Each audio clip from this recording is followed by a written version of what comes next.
looks like we've got a stake pool, guys. Ready?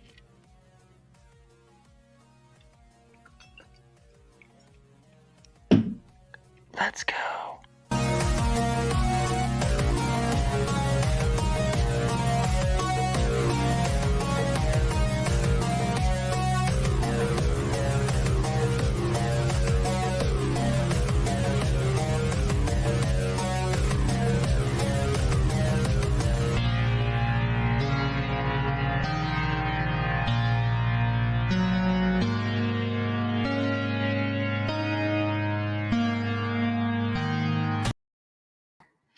Welcome to the weekend live stream.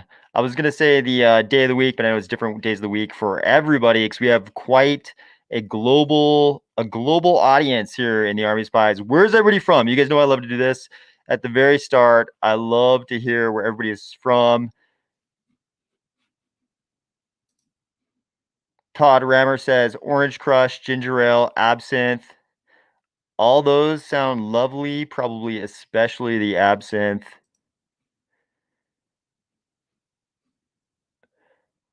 Okay, we've got a Montana. We've got a London. Netherlands. Cardano says, where's that music from? That is something I made about a long time ago. We'll just say a long time ago. I made that a long time ago. India. Minneapolis. Omaha. Country of Georgia in the Caucasus. I would like to go sometime. USA. Houston. Phoenix. El Pool, New York. Wyoming. Melbourne. Israel.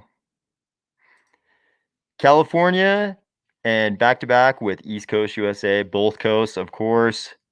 Joshua Ruiz, hanging out on Mars, our first Martian. I love it, Joshua. Charleston, West Virginia. West Virginia, pretty strong tonight.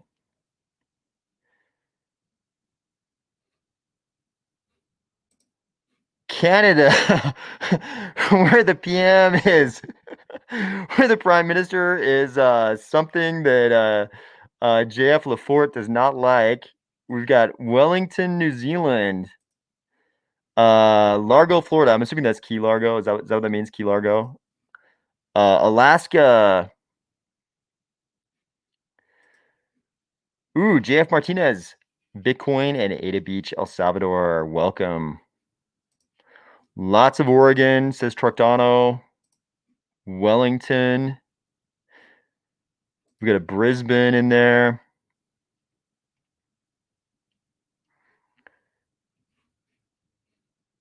Okay, Jeff Lafort commenting, I think, more on the Prime Minister.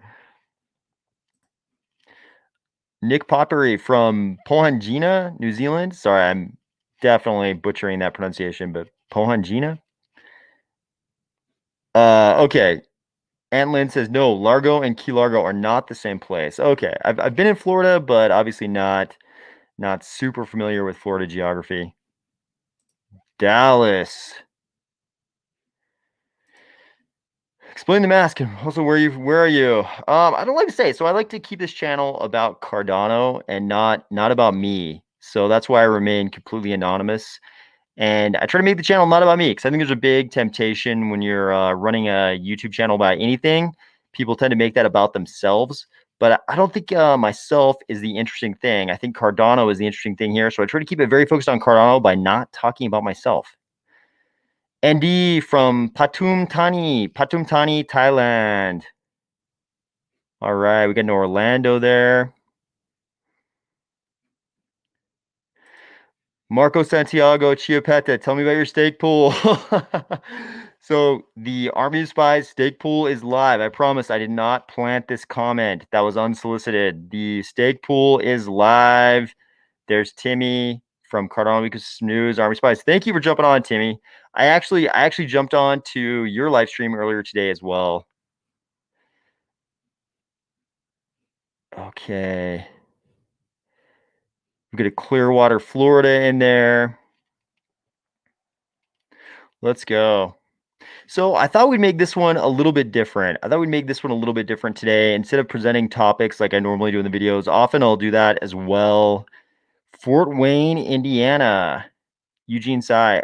Often I'll present topics as well, but I thought we'd make this one kind of a Sheepdog says, looks like OpenSea robbery forest is alive and well. Looks like, it looks like.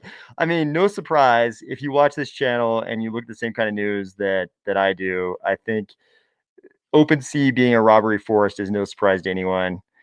Robert Cotter says, I'd rather chat about how we could band together as indie SPOs, multiple operators winning all the blocks. Yeah, we could definitely discuss it. We can get into the pool operator thing, decentralization of stake pools, all of that. Ooh, I like the mystery. My Ural 123 says somewhere in Europe. Very mysterious. I like it. You know, that's my style. Montreal, Greg Volsey. Very good. Greg Volsey ate a pool. Mustache Man says, I got lots of cheap JPEGs if you need me. Yeah, I think everybody in crypto, has cheap JPEGs at over the last like period for sure. But what I thought tonight we just make this sort of a casual drinks and chill session. Normally I present a few topics, but I thought we'd just do a normal conversational live stream. Bullish on Cardania. You know, I haven't looked too much into Cardania. It was pretty heavy. As you know, I love metaverses, but what I like, I'm trying to put this it's hard to put this in it's hard to explain exactly what I mean by this, but I like the metaverses that are very, very open, and if they have too strong a narrative, it's a different thing. I think that's also great, and people will embrace that. Obviously, people are embracing Cardania. People embrace that, but I like the ones that are more open, and you can just kind of make it whatever you want instead of necessarily being inside a certain, in that case, like what I interpret at least as like a sci-fi narrative. I like more open metaverses, which is why I haven't talked about Cardania very much. I like the more open metaverse that's not tied to a certain narrative, whether it's fantasy or sci-fi or whatever. Okay. What do you think about total value locked for Cardano? Should we welcome our ETH friends into Cardano with no condemnation? Yeah, you know, Marco Santiago, I think the second they come over to Cardano, they're Cardano people. Because I think the allure of a blockchain that actually works and isn't broken by fees is too much for them to ever leave. So it's sort of like the second an Ethereum person comes over to Cardano, they're probably going to stick around. They're just like a beginner. They're a new member of the Cardano ecosystem. So yeah, I don't think we should condemn them in any way. I think we should welcome them with open arms because they're going to love what they find over here, especially now that transactions are going so much quicker with recent changes. Cardano, let's chat Milkomeda and how to pronounce it and upcoming decks. And Ifalioni says it's pronounced like Andromeda, which I agree with. I don't know if you like the way I pronounce Andromeda, but I agree. They should probably be pronounced the same. Have you looked into Ape Society? Previously, Ape Society, they just did a partnership with the World of Cardano, building metaverse worlds on Unreal Engine 5. I think Unreal Engine 5 is great. I think Unreal Engine 4 is great. I think Unity is great. I want a working, I would like a working metaverse that we can all go chill in. I would like us to be able to do this exactly, but all of us are in the metaverse. So if they build that and it's cool, I'm down. Having said that, I like to be a human. I think apes are fine. Various types of mammals are fine. Even if you want to go to the non-mammalian world, that's fine. But I actually prefer to be a human. Why? Because humans are the winners. We dominate the globe. On Earth, humans dominate. So I like to be a human. I'm cool to be a human. But I know some people want to be apes. They want to be llamas, different things, man, all kinds of animals. I prefer to be a human. So that's why you don't see me talk as much about some of the metaverses where the avatars are obviously not going to be human necessarily. And also why I'm not as much into PFPs. I like to be me and I'm a human. So that's part of why I'm not into PFPs as much. I love that we have such a thriving PFP NFT ecosystem. I really do love that it's there. I just like to be a human. What Dalk now says Stockholm syndrome for Ethereum users. They love paying high fees. I can't debate you. I think you're probably right about that. John Moxie says man, bear, pig. Yeah, that's kind of how I feel sometimes when I see all that. I want to stay completely anonymous because I think if you're not anonymous, the channel kind of becomes about you in a lot of cases. That's not true of everybody, but I think in a lot of cases, if you're not anonymous, the channel becomes about you.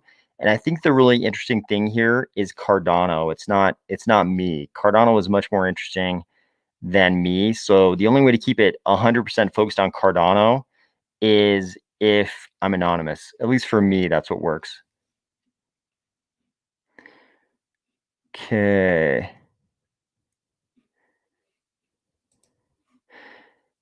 Labib Amir Al Sharif says, I delegated to AOS here in Addis Ababa via Atlanta. Thank you so much, Labib Amir. I appreciate that so much. Thank you so much. And by the way, thank you. Marco Santiago brought up the AOS Stakepool earlier today. I won't turn this into a commercial, but thank you so much to everybody who delegated. We really, really appreciate it. And we've had a really great response from everybody. Things are going wonderfully so far. So thank you so much to everybody who's delegated. And if you're looking for a pool, if you've been maybe in a Sunday swap ISO pool and you're looking to now move, please feel free to move into the AOS pool. You'll find it as Army of Spies and AOS. You guys might have noticed earlier today the epic turned over and now it reflects our pledge, which is we think quite a healthy pledge, definitely on the larger side of the spectrum.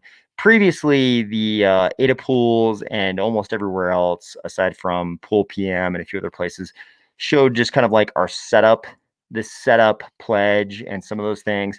But now you can kind of see the real stats about the pool. So if you'd like to come over, feel free. If you're waiting for the reverse ISO to be over, feel free to come over then too. But we really appreciate it. Warren Fletcher says you could consider releasing your theme tune as an NFT. Probably I'll just probably at some point if people actually want to listen to it. A few people have asked me to put the whole track up. So probably at some point I'll put the whole track up, and people can just listen to it. I'd feel kind of bad about selling that even as an NFT. It'd be interesting. I definitely support selling music as an NFT, but I'd probably just put that up so that if anybody actually wants to listen to it, they can just listen to it. Besides running pool, any projects you're looking to launch the pool proceeds? Yeah. So a lot of people know we had a Catalyst proposal in Fund 3, I think it was. It wasn't that long ago, Fund 3, but it seems like a long time ago now. So we had the reason this channel is called Army of Spies is because there was an Army of Spies project. We'd still like to build that project or something using that same architecture. I don't think we'd necessarily have to use pool proceeds to build that, but yeah, we'd like to build something, whether it's that or something else. We'd like to build something for sure. Not even necessarily with pool proceeds, but I think we'd like to build something. And okay, what is this? Next best ISPO to take part in after Maladex ISPO finishes Epic 327. That's a little too close to pure financial advice. I hesitate to give you guys financial advice because I'm not a financial advisor and I'm not allowed to. So it's kind of up to you what you think is the most valuable use of your delegation. Nick Popberry, does a stake pool do more for Cardano than running a node apart from rewards? I think the community, our Cardano ecosystem is so focused on decentralization that we do pretty well on that. I mean, it's pretty astounding that I think it was pretty predictable that something like the Sunday Swap ISO would come along and centralize delegation a little bit. Our Nakamoto coefficient went from, I'm going to misquote the numbers, but whatever it was, 25, 26, 27 down to 21 or whatever it was. I mean, that was pretty predictable. The fact that we were able to bounce back at all and decentralize after that is a testament to the resilience of the Cardano ecosystem. So I think we're doing okay. But I think both are great. If people want to start stake pools, definitely do it. Definitely helps. I think running a node is also great, even just for self-serving reasons. At least prior to the recent speed up in transactions, it was super good to run a node because you get your transactions in there quicker. Oh, okay. I didn't mean to click on that one. Sorry. What gives with the dip in price, and we are now at 200K total value locked? It's because we are not an uncorrelated asset.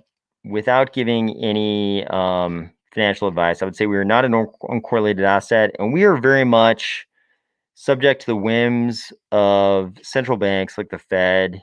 You might have noticed very recently JP Morgan came out with their sort of estimation. At least there were headlines reporting that JP Morgan was reporting an expectation for an astounding number of rate hikes this year compared to what people might have been expecting. I think you watch this channel, you know that I was kind of fearing, maybe not fearing, but I was expecting probably more than a lot of people, more rate hikes. But I think JP Morgan coming out is sort of an indicator that the market is starting to expect more rate hikes, and that's probably affecting everything in Cardano and all of crypto. They're still correlated to other things, so the whole market's being affected. Any more ISOs similar to Sunday that don't take ADA rewards on the horizon, to your knowledge?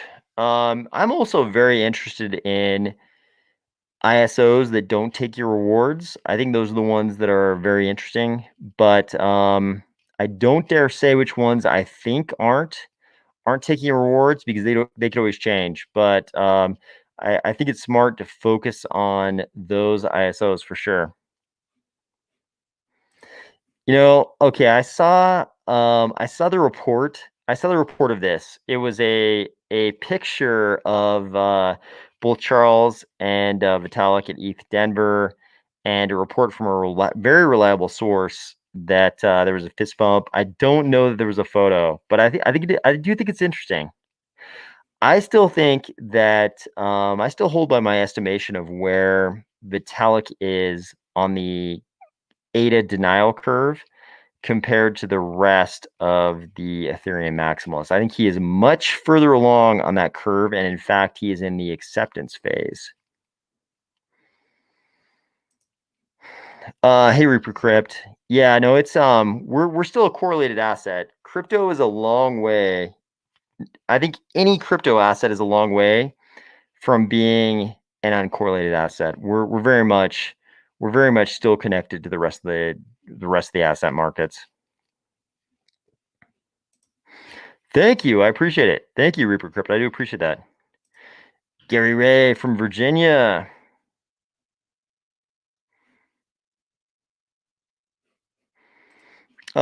We've heard Charles talk a lot about Possessia. Possessia is in Kenya, if I recall correctly. So it would make sense that there would be a World Mobile and Possessia collab, but I haven't I haven't noticed any news in that respect lately. So maybe you have. No idea, man. These are wild markets. I've been in crypto since, man, for a long time. Definitely clear back to the Mount Gox fiasco / crash / bubble. Back in, when was it, 2013 ish into 2014, and the start of that whole bear market. So I mean, the crypto markets, including ADA, could do pretty much anything, and it wouldn't surprise me. After watching that Mt. Gox crash, it's like even even now, pretty much there's nothing the market could do that would really surprise me. Nikki says, "Love the hat." Thank you.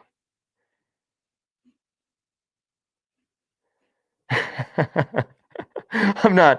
I'm laughing at the posts of people about other stake pools when I'm not posting them. What dog? No, Vitamin is less active than Charles. Does he let his minions defend Ethereum 2.0 in the year 2030? I don't know why calling Vitalik Vitamin is so funny to me, but every time I see it, it still makes me laugh. Um, Aunt Lynn says Vitalik has said that ETH 1.0 was a demo and that he doesn't know when 2.0 will be ready. If proof of work worked, he wouldn't need to retool ETH at all. He knows ADA is the way. Hi, that would be fantastic if Vitalik would just come out and say ADA is the way. That would probably change things significantly and destroy some people's conception of the world. I don't think we're going to see Vitalik coming out and saying ADA is the way, but I like the idea. I like the idea of that for sure. John Moxie says, I hope the price plummets, then we can all accumulate. I'm not I'm not averse to that myself. I think that'd be great. I paid attention. I paid a lot of attention to Meld in the early days. I liked what they put out during the concurrency. When concurrency was making a lot of news and people were asking the question, how will Cardano manage concurrency? Because it's really a question for, every blockchain in the space. And obviously, I did many videos on how concurrency is just it has to be managed differently in a UTXO ecosystem than it does in an account balance system. And I think Meld early on put out a pretty good description of how they were going to manage it with kind of a distributed UTXO solution. So I like that. I haven't paid a ton of attention to the actual product they're putting out. I like I liked what they put out early on their concurrency solution, but I haven't paid a lot of attention to the actual product they're planning on putting out. So I guess I'm not really qualified to answer that question. Sheepdog says, once Cardano gets the scaling upgrades in 2022, will there be anything preventing Ethereum crypto fam from crossing over besides pride? This sounds arrogant, but I kind of think there's not. It's just it's almost like a cultural grouping at this point. They've got their own little culture over there in Ethereum, and I think exiting that culture is something, but it's hard for me to identify any upside over there. Han W says, hey mate, big fan of the channel. I've heard you mention the channel ADV China a few times. Yep, big fan of ADV China. Big fan of their work too. What are your thoughts about China, its influence on crypto in the long term? Very good question. So I think a lot about this. So I do watch ADV China and Serban Zede and Sea Milk's individual channels quite a bit. I got to admit I was a little bit relieved when China kicked out all the miners and kind of banned crypto in general. I was a little bit relieved because they had an outsized influence on the global crypto scene, and I didn't really think it was good. So I was a little bit relieved when China sort of, I'll use the term banned crypto, even though it's not entirely accurate.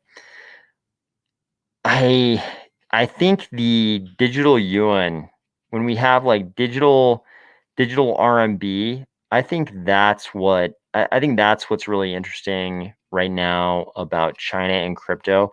What will be the impact of the digital yuan in China? And I don't think we really know yet.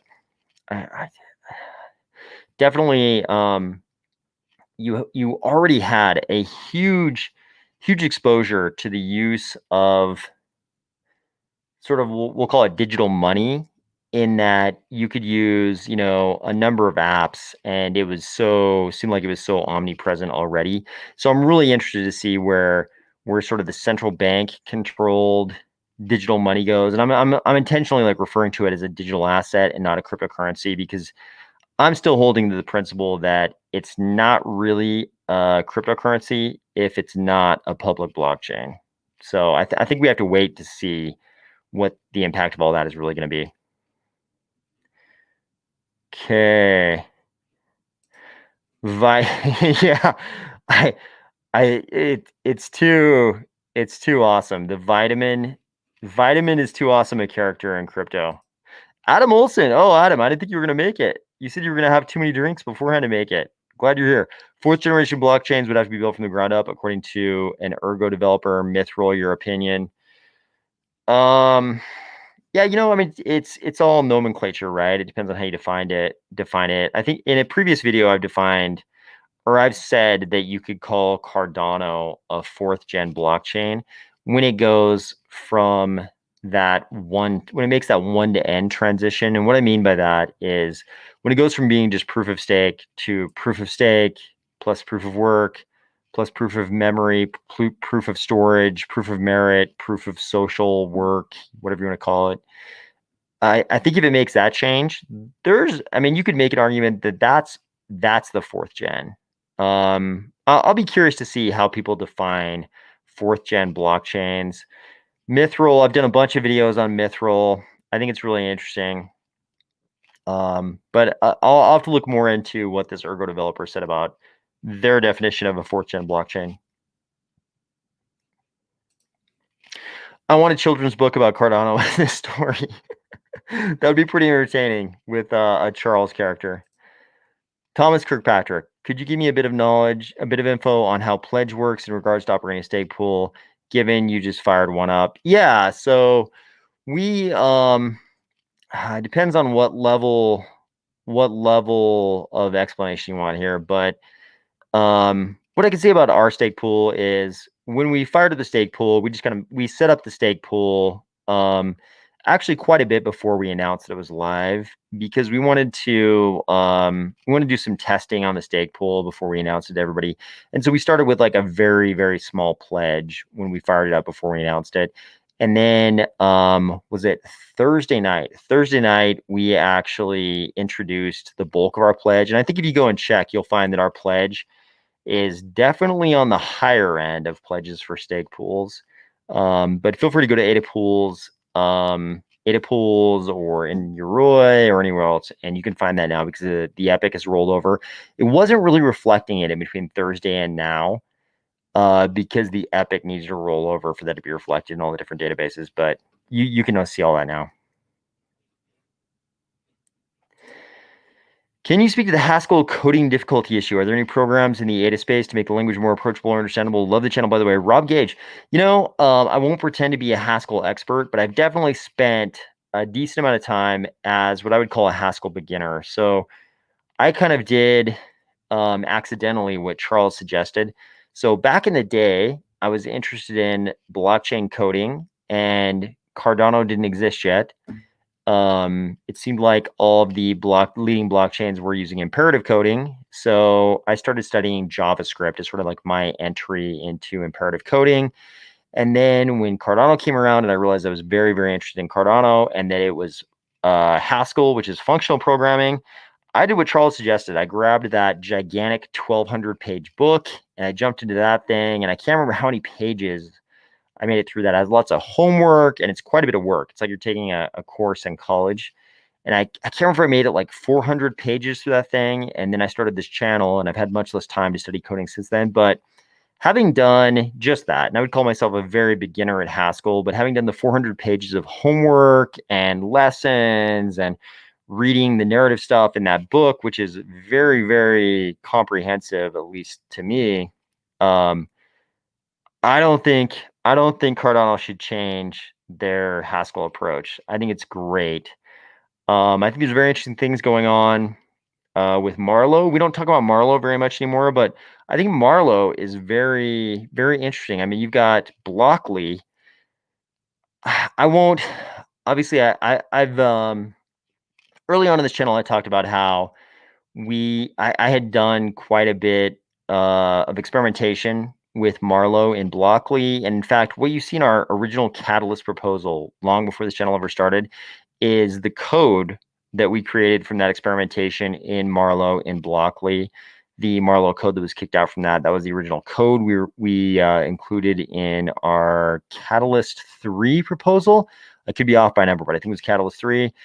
I don't think Cardinal should change it. I think there are certain things about functional languages that provide too much assurance. So I don't think they should change that. I mean, there's a reason. People talk about it all the time in functional programming and in Cardano even. There's a reason NASA and gigantic banks use functional programming. What Dog Now says Stockholm, dude. I would like to go to Stockholm one day. Okay, this is interesting. Cardano. At one point, you speculated about a Cardano DAG integration. Now with Ergo and Cody being close partners, do you see a close-knit integration with all three? I mean, I think it all depends on where they want to go. It sort of reminds me of the one-to-end thing. I mean, if you do think that one-to-end idea represents the future of Cardano and will go from just being proof of stake to being proof of work and a lot of other things, you can very easily, I mean, even without that, you can very easily imagine side chains that are directed to acyclic graphs. And obviously Cody is an example of that. So you could very easily imagine whole side chains being run on a DAG. You know what I mean? There's a reason JED is being run. I mean, there are multiple reasons. I've sort of explored in videos the regulatory reasons why there's an advantage to having COTI run JED. But if you're going to run a stablecoin that you hope to be the currency of an entire continent, there are reasons why you might run that on a side chain that's a DAG.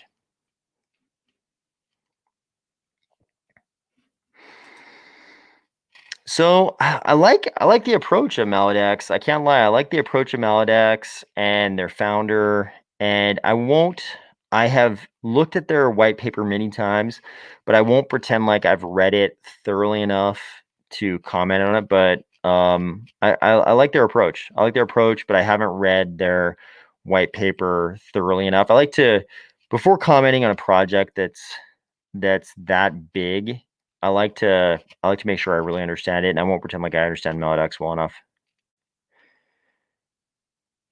Okay, what is the rumor? Maybe I missed an earlier comment. Can you tell me what rumor you're talking about?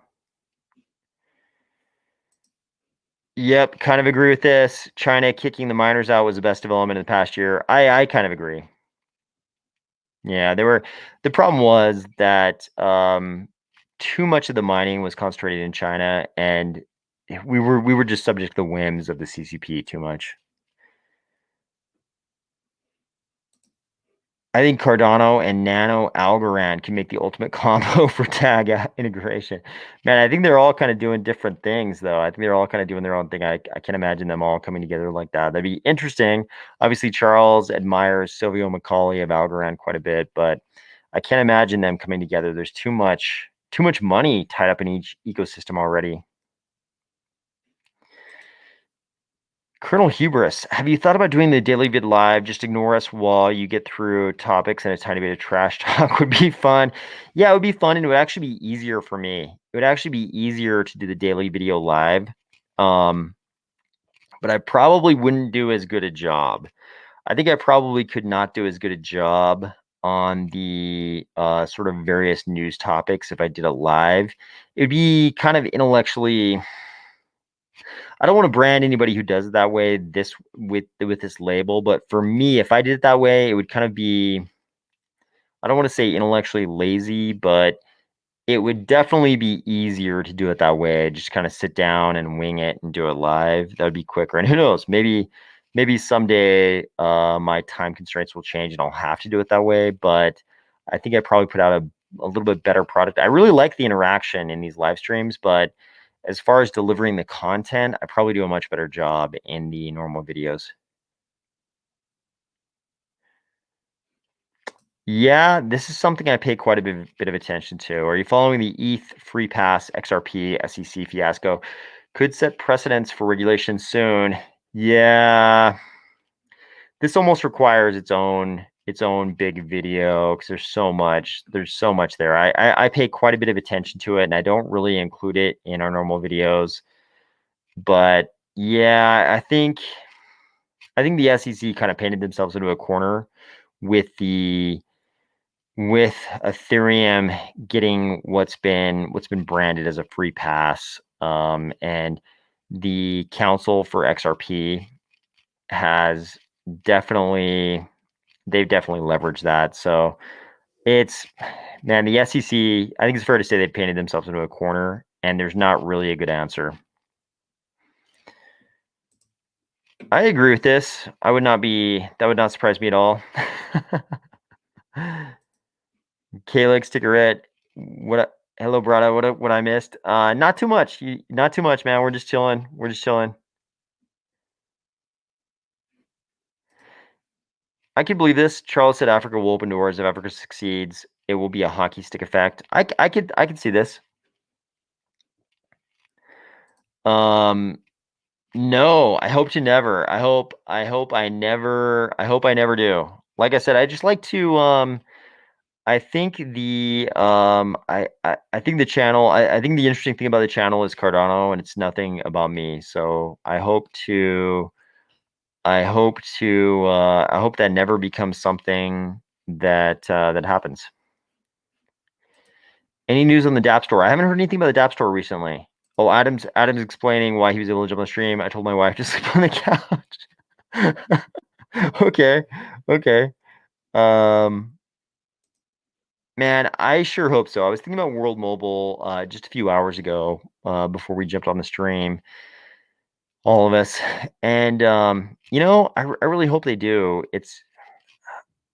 I can't imagine why anybody would not be in favor of this sort of mission of World Mobile. It's like, how can you not be in favor of this connecting an entire, a large percentage of an entire continent to this vast library, all the world's information, basically. Like when I was a kid at the start of my lifetime, it would have been inconceivable there would be anything like the internet that could condense basically all the information in the world. And then if you told me on top of that that there would be a whole continent where a huge percentage of the population wouldn't have access to it and the rest of the world would, that would be horrific. Like the idea of the internet would be wonderful and mesmerizing, and the idea that in a whole continent, a huge percentage of people would not have access to it while much of the rest of the world did, that part would be horrific. So it's super hard for me not to get behind the mission of World Mobile and hope that they are wildly successful. I sure hope they are. Thomas Kirkpatrick says, "Could you give me a bit of info on how pledge?" Yep. I think we already answered that one. Sorry, man. I might be falling behind here. Proof of biology. Yep. I think there's lots of proofs of X that we can go through. Okay. BitBoy named one of his dogs Ada. Kind of fitting. I don't know if that's purely a Cardinal thing or he just knows about Ada Lovelace as the first sort of computer scientist conceptually. But good. I think that's a good choice by him.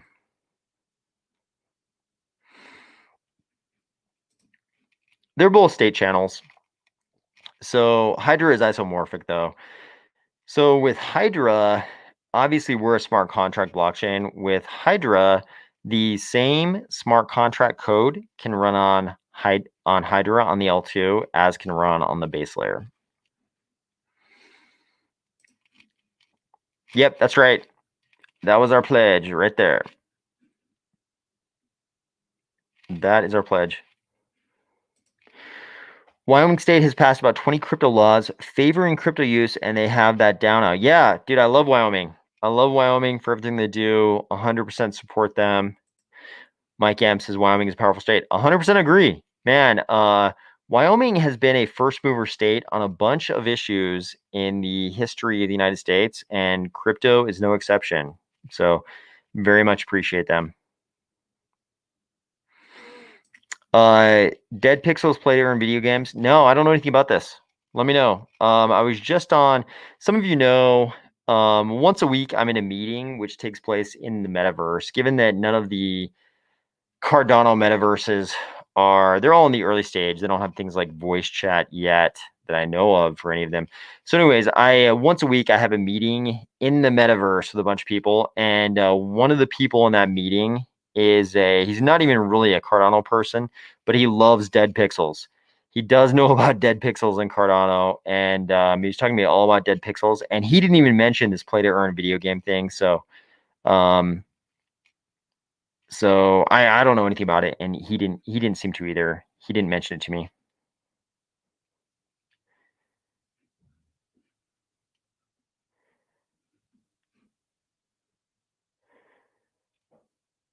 Okay. Michael Wallace says, I hadn't done any functional programming until I learned Haskell over the holidays.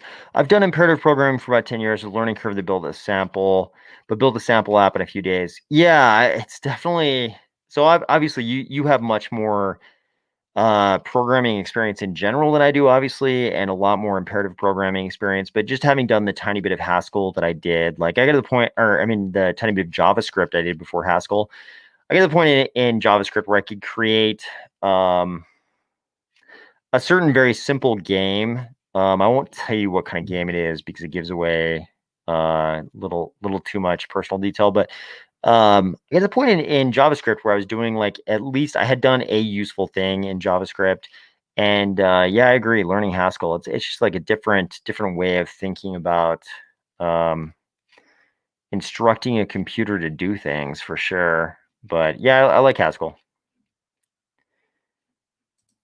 Yeah, yep, I agree with that. I agree with that.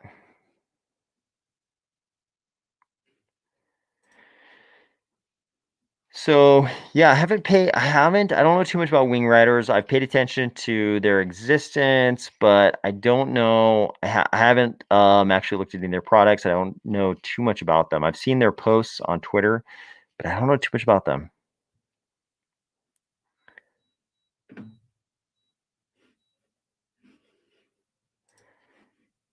A to Finance. I don't know enough about them, Jeff, to really say. Now, I don't really think anybody can really say who the SEC is going to go after at this point. It's Gary Gensler. His rhetoric is very, I think I will dare call it anti-DeFi. I think his rhetoric is very anti-DeFi, but he, whether or not he'll actually do what he says is a different thing. I think there's a certain amount of posturing when it comes to if you're the head of a gigantic regulatory agency in Washington, D.C., you have to do a certain amount of posturing. And I think there's a lot of that going on. So it's hard to say who they'll actually go after. They haven't had an easy time with XRP. I think that's safe to say. I don't think they're chalking that up as a win right now.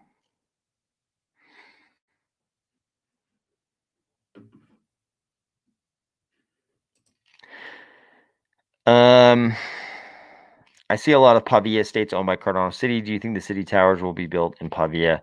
I don't know anything about that. I don't even dare speculate on that.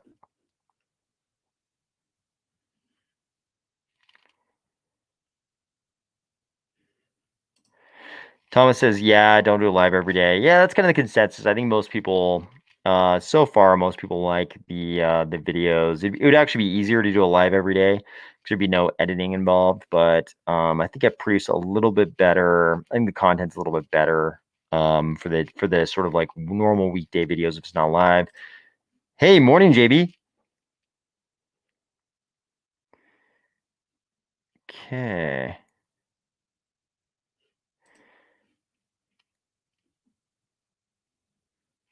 Yeah, no, I think there's probably a lot. I mean, it's a gigantic country and they have energy needs, and Xi Jinping has got his own political needs, and I think there's a lot of I think there are a lot of things going on. I think a big decision like that I think it depends on a lot of things. So yeah, I think there's probably a lot that fed into that.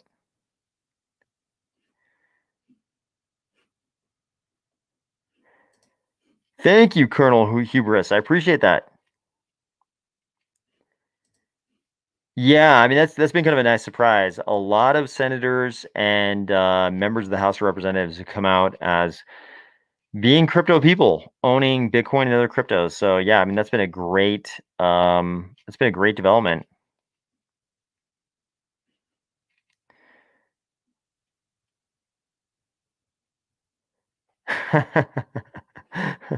Blockchalk says, "Congrats, the pool. Now give me your freeloaders, your submit API. Laugh out loud." Yeah, everybody. Blockjock has been a member of the channel for a long time, and you should all check out Freeloaders. They're doing some very very interesting stuff. So go and check out Freeloaders. What is it? Is it freeloaders.io? I think that's the website, freeloaders.io. Check that out.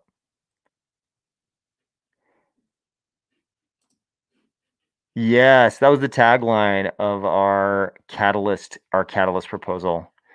And that is in fact the purpose of the whole the whole app we wanted to build. The purpose would be that.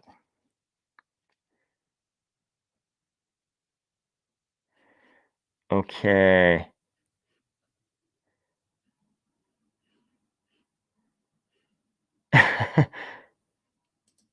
Truck, I think this is in response to Adam Olson.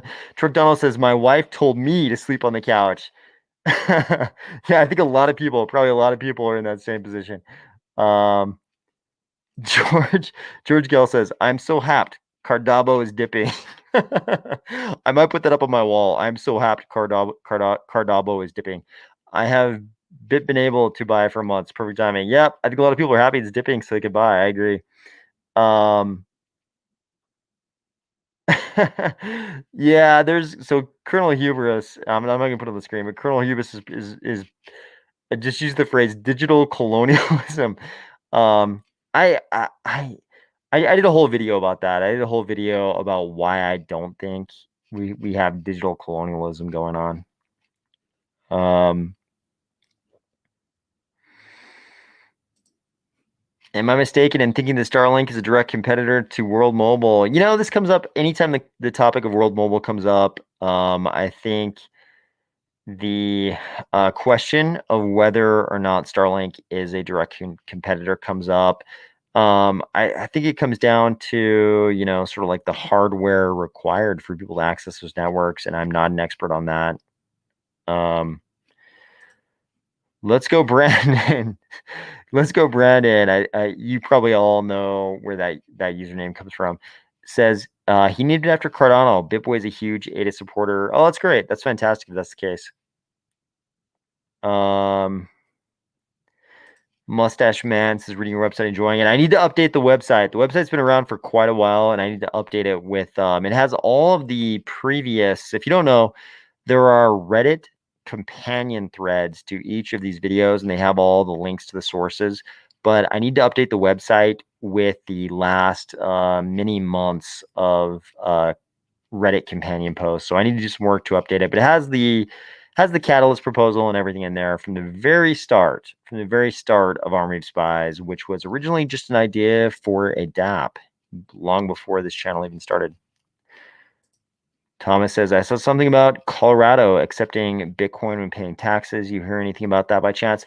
I've heard about various states mentioning that taxes could be payable in crypto. I think it's awesome if that's the case. It definitely brings up questions of sort of federal sovereignty on issues of which currencies shall be in use. I think that's a big question, kind of in the divide of power between the states and the federal government. So we'll see where all that goes. I mean, you guys probably saw. I think I mentioned in a video this week that Wyoming is kicking around the idea of having their own stable coin. I think there's big questions about the sovereignty of the federal government. Um, wheelhouse of minting currencies if Wyoming goes ahead with that. So I'll be curious to see what happens. And Lynn says Gary Gensler is living proof that evil reptilian aliens have infiltrated the government. I think a lot of people legitimately think that. I think. Somebody's asked about relay nodes. Yes, we have relay nodes for the pool. Yep. Okay. Trick Donald says he likes the cuts and polish the daily recordings. Thank you. I do all that myself. Okay, people are talking about price. I don't really have any input on price because what I found in crypto is that no one can really predict the markets. Sure, people can predict the market and get lucky every once in a while, but it's very difficult to predict what the markets are going to do. So I man, I think I've mentioned before, I was one of those guys back when I first started out in crypto, really. Sort of like, maybe I was paying a ridiculous amount of attention to crypto before the Mt. Gox crash, but then after the crash, I started trading crypto, not suggesting that everyone. But when I was doing that, I was definitely doing everything I could to try to predict what the markets were going to do. And the conclusion I came to is that no one knows what the market's going to do. So that's why I stay away from the price topic. Okay. Okay. So Eric Willman, I believe this is a reference to Gary Gensler. He'll go after high-profile scams that mimic Wall Street investment vehicles and circumvent accredited investor rules. Not little fun and, yeah, gimmicks. So, yeah, I mean, I think one of the problems, though, is that a huge percentage of the crypto scene circumvents accredited investor rules. That's the big scary one. If crypto had to adhere to accredited investor rules and they say that everything in crypto is a security, that's the one that drastically changes things for us. That's actually the scary one. So we'll see how all of that turns out. Okay.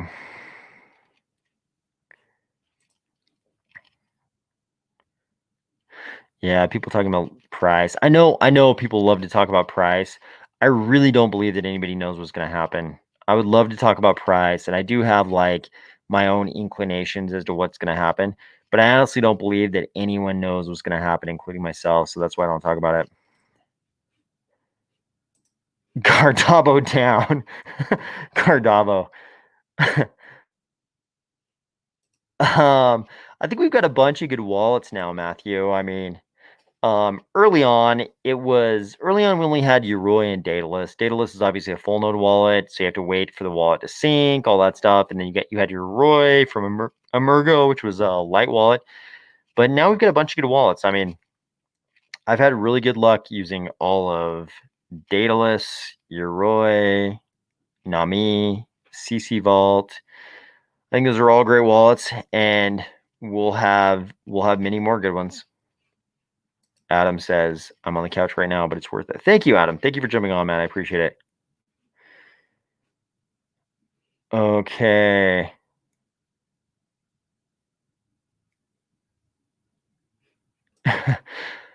Jeff Burns says, you see Vid reported that asked about Klaus Schwab owning half the Canadian Parliament. It was crazy. Great reset is here. Self-custody a must.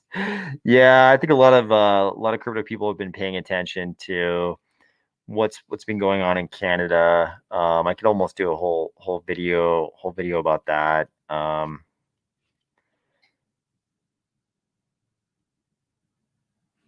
Yeah, back on the Starlink versus World Mobile topic. Starlink will never have the capacity for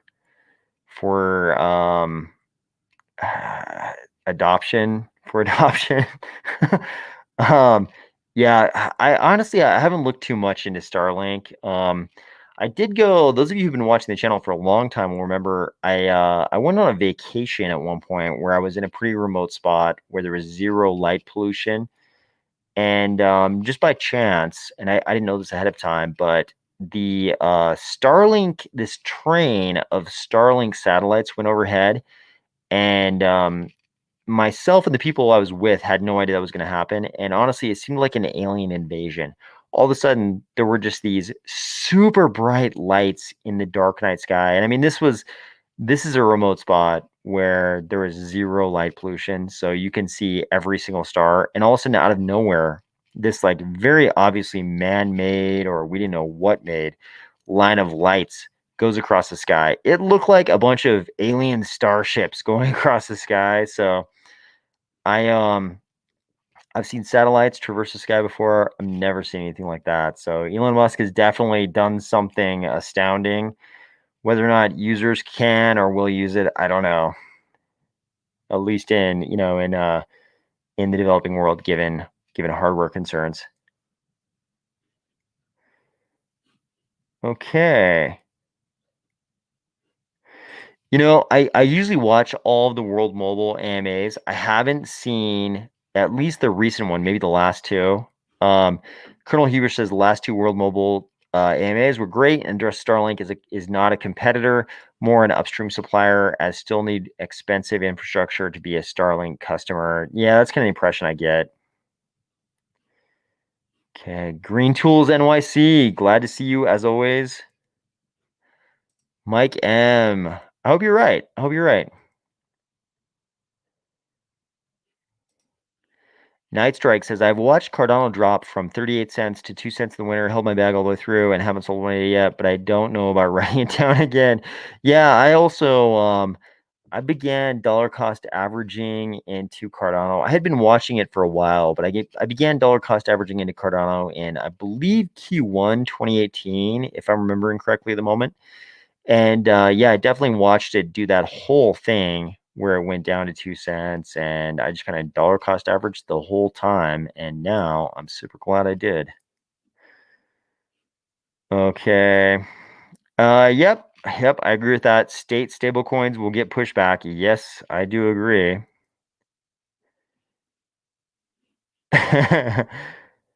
Eric Williams is afraid Aunt Lynn is going to get the stream in trouble. Hopefully not. I hope that's not the case. Night Strike agrees with me. Literally, no one has a clue where price is going. We can only guess. That's how I feel. Sinwasad, thank you for joining, my friend. Okay. Yeah, Ukraine and Russia news. Yeah, I mean that's a whole. Ooh, we could have a long discussion about that. Yeah, it's interesting to watch. It's interesting to watch this all happen, and of course, I think everybody would prefer if that doesn't result in what we all fear. So hopefully we get a good resolution there and not what everybody's afraid of. Okay, what's a good wallet? Cardano NFT mobile wallet. Oh, seen one side. Somebody else will have to answer that. I don't know actually. I actually do not use a mobile wallet, so somebody else will have to chime in on that. When will the Cardano Zero wallet be done? I'm curious. We saw that wallet. We saw some really cool demos of that wallet at the Cardano Summit, and we haven't heard much about it since then. And of course, it had the integrated dApp marketplace. Charles has talked about the UI UX firm out of London who is going to create a great user experience for us there. And we haven't heard much lately, so hopefully that's coming soon, but I don't know anything about it. Good morning. Good morning. Thank you for joining. Okay. I did not plan this comment, but I use a ledger, and there is an affiliate link down below. If you do not have a ledger, I strongly suggest you get a hardware wallet. If you'd like a ledger, there's an affiliate link down below in the description box.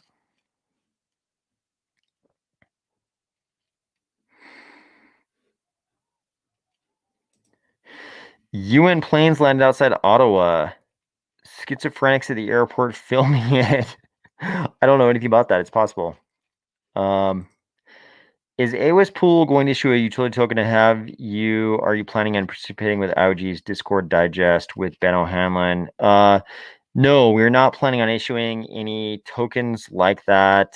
But yeah, I would like to definitely like to participate in the Discord digest.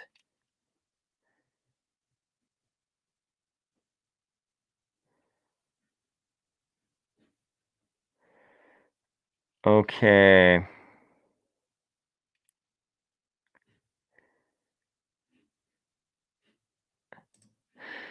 Cardinal says, am I understanding correctly that the AOS app is a Craigslist chainlink style market oracle for truth information? I definitely would not use the term Craigslist to describe it. But and I wouldn't really call it an oracle. I wouldn't call it an oracle in the sense that we think of oracles, but definitely we thought of it as a marketplace for secrets.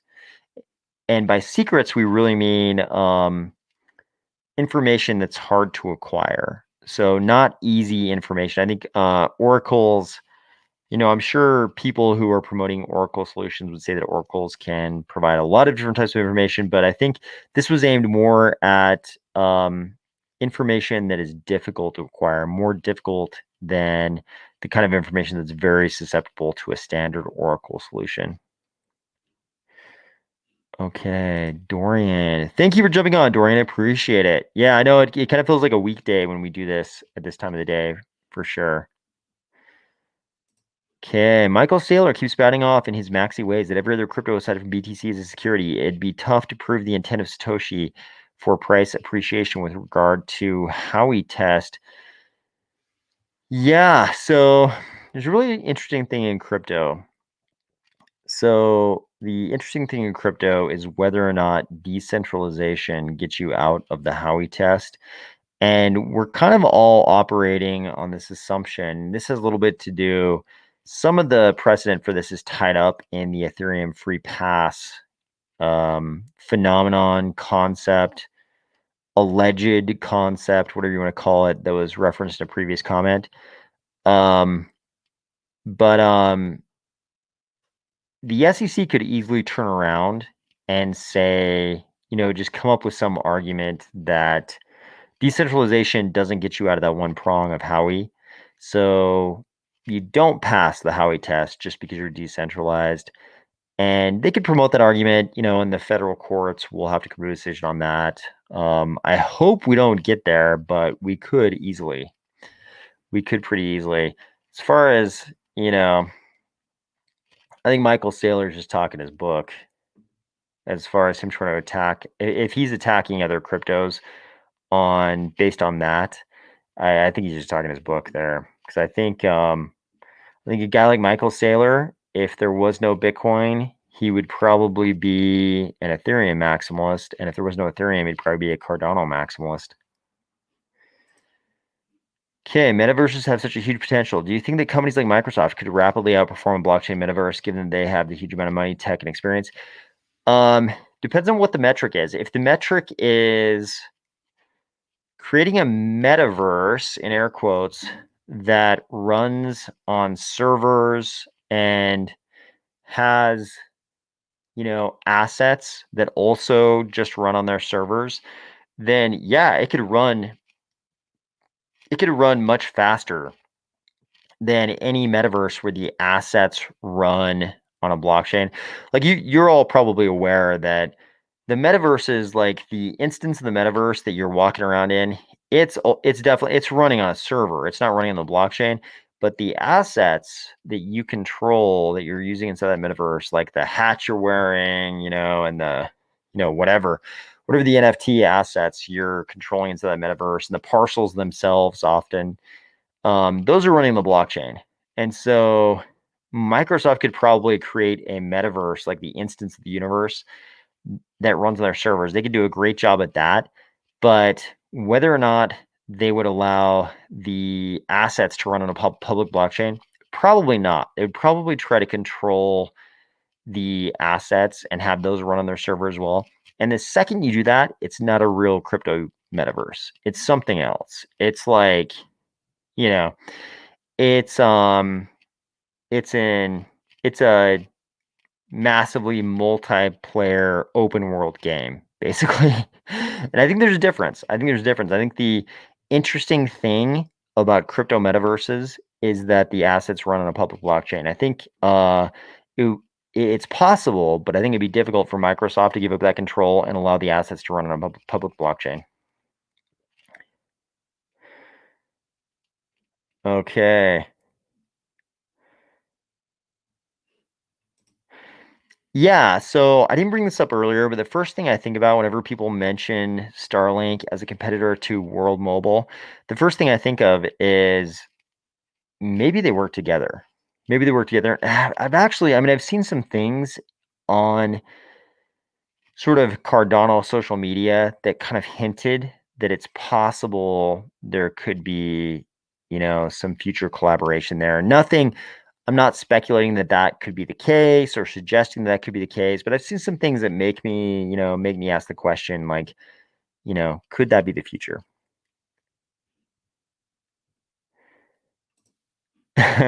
First rule of crypto winter, we do not talk about crypto winter. Yeah, yeah, I mean that kind of helped us survive the last crypto winter, so probably not terrible advice.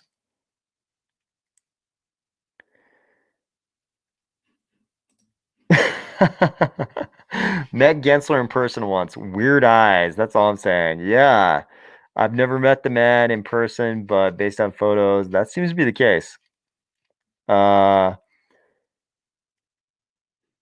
yeah, I think this is probably a better, more concise way to sum it up from Thomas Kirkpatrick. Microsoft Metaverse would end up being more centralized, which is a different thing. Okay.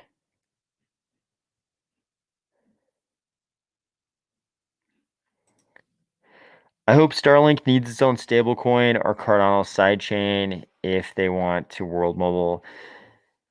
Yeah, no, I think if you're watching this live stream, you probably believe that a lot of things are going to end up on blockchains in the future that aren't currently on blockchains. And certainly you could imagine something like Starlink where Elon already has an affinity for a certain blockchain, albeit Doge. I think you could imagine Starlink. I think you could imagine Starlink one day running on a stablecoin. Definitely. Okay. Who's excited for the Facebook metaverse? Man, I don't know how. I shouldn't say I don't know how.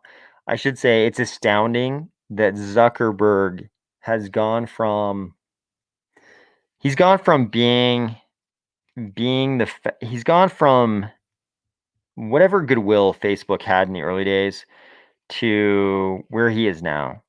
I think that dude could launch any product and Congress is going to hate it and a lot of the public in the West are going to hate it. In like sort of the Western world, a lot of people are going to hate it regardless. Like I think he could launch almost anything and the policymakers are going to hate it and the people are going to hate it.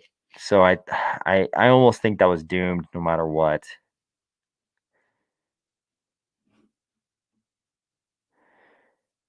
Okay. I don't know. We could almost do like a whole poli sci IR video just on the Russia Ukraine events, but it's like it's so the consequences are so dire for anybody in the Ukraine that I hesitate to have it something we're speculating on in the YouTube video here. It's like right now the consequences are very dire. Night Strike says, I've never been so confident in anything as I am in Cardano long term. I think we who hold on will be richly rewarded in the next year or two. It has to be longer, so be it. Yep, I hope you're right.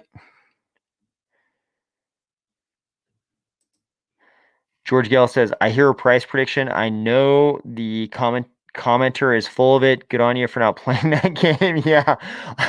God, it's like I sit around and speculate myself. I think like, oh, I wouldn't be surprised if Cardano was at X in Y time period. But I also know that I don't really have a basis for saying that. That's just some kind of gut instinct. So I don't think that's worth, trying to persuade others towards that view because I know it's based on nothing. Um, Colonel Hubris has a pretty funny comment about Sailor. I won't put it on the screen. Are there any hardware wallets that will store all coins? Yeah, we need one. If not, Ledger stores a lot. I mean, you can put a lot of things on a Ledger. So, I mean, it's pretty good. Same for Trezor, and I never really keep track of all the others, but Ledger and Trezor seem to be pretty good.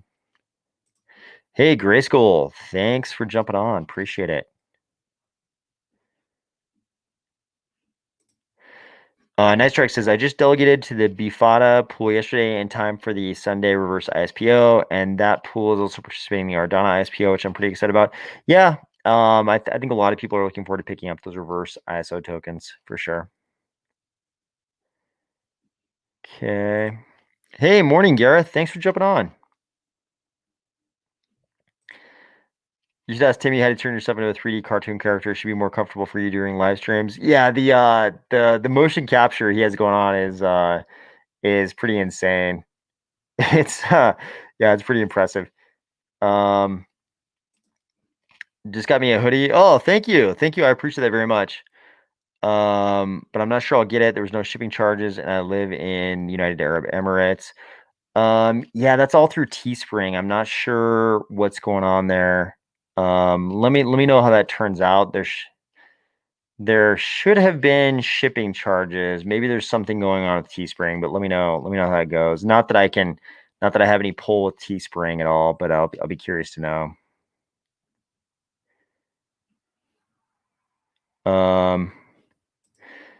Thomas Kirkpatrick, same here, man. That's why we're all here. This group is specific, should be rewarded greatly for being here now. Yeah, it is very early days. Defeated Orc, thank you for jumping on. Any fencing tips? Should borrow Deadmau5's helmet for the next live stream. He has plenty. Yeah. Okay. Wonder what Elon's crypto plans are. He's manipulating with his Twitter account, but that can't last forever. I often wonder. I pay quite a bit of attention to what Elon's doing, just because I'm impressed with what he's been able to accomplish. I know people get into all kinds of debates about Elon, whether or not he should be credited for the engineering that's going on, or whether he's just a promoter, all those kind of things. But I try to pay attention to what he's doing, because he's been able to accomplish so much. And I wonder how much room in that dude's brain there is for crypto. I honestly wonder how much he's able to devote to crypto. Obviously, he talks about it a lot on Twitter, but I wonder if he's actually gotten in the trenches and been able to devote much of his brain power to actually thinking about crypto and consuming all the information. Sometimes I think it's not as much as we might assume.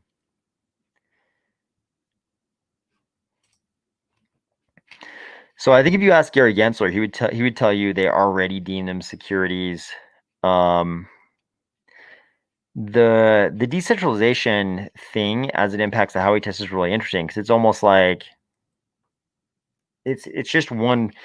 It's sort of like Gary Gensler would say that a lot of the protocols are not decentralized, even though we talk about them like they're decentralized.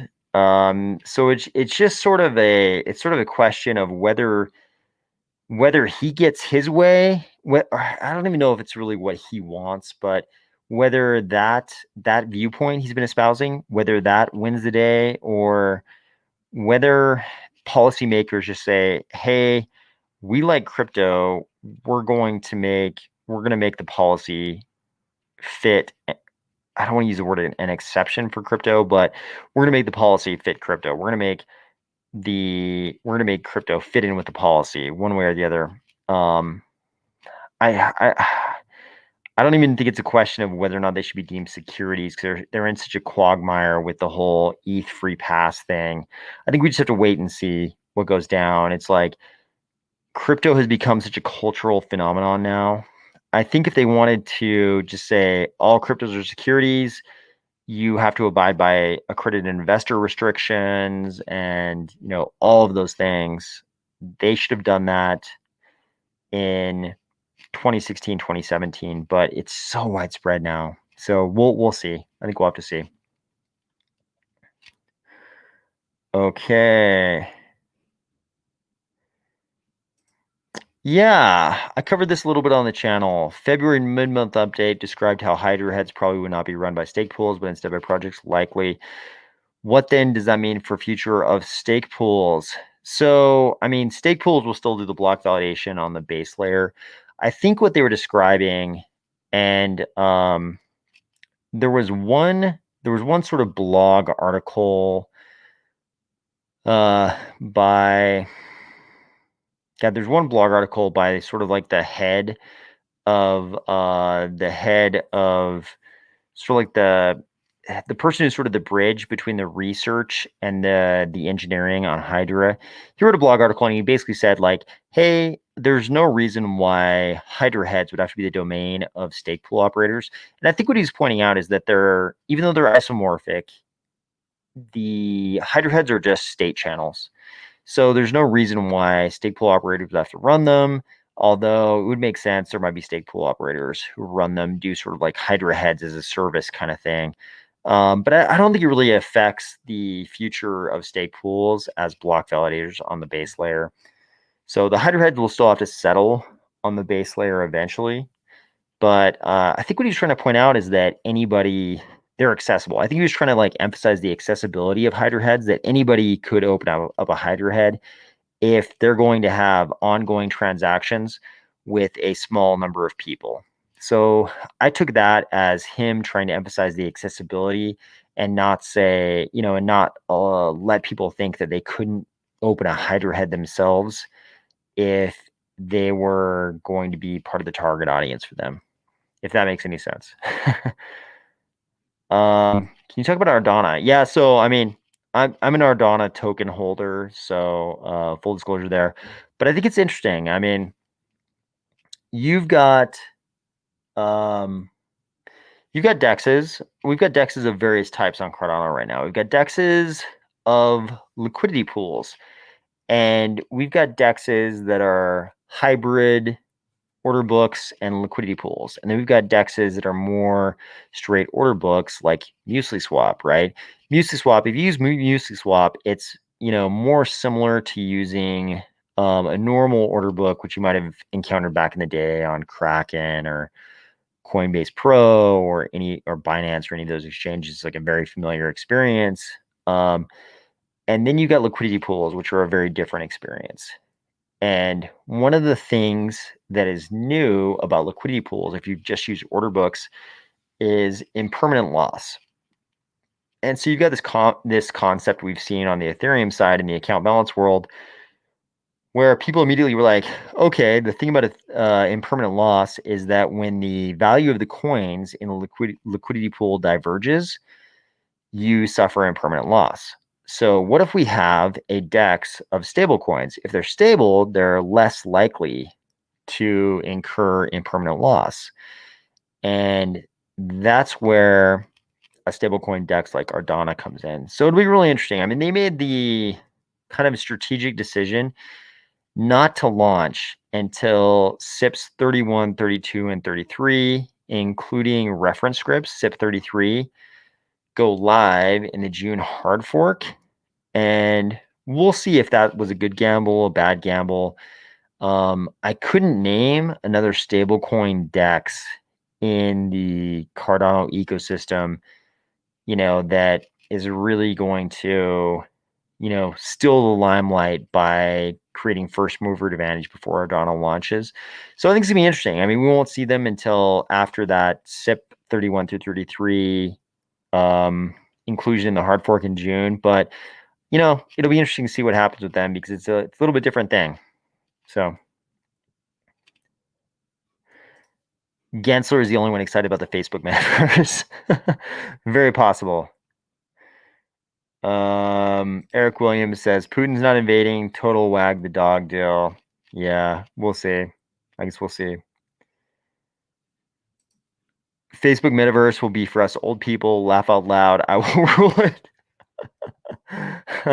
Yeah, I mean, obviously, the story of Facebook demographics is not unlike the story of the demographics of a lot of developed countries, actually. I mean, like, you could argue that a lot of the developed countries have a demographic problem in that the population is aging, and when populations age, you don't experience that same growth you do when you have a very young population like you do in the continent of Africa.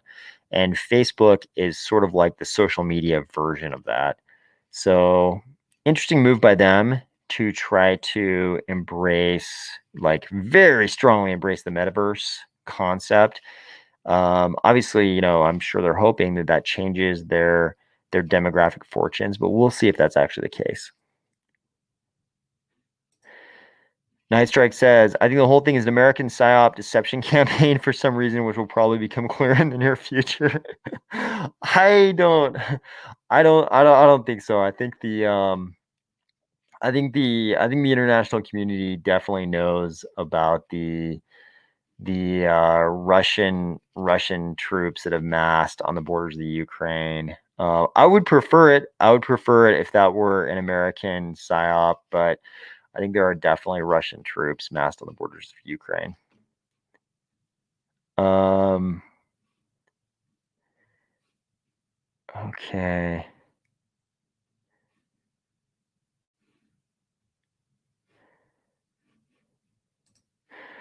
What about Daniel Friedman and Ergo?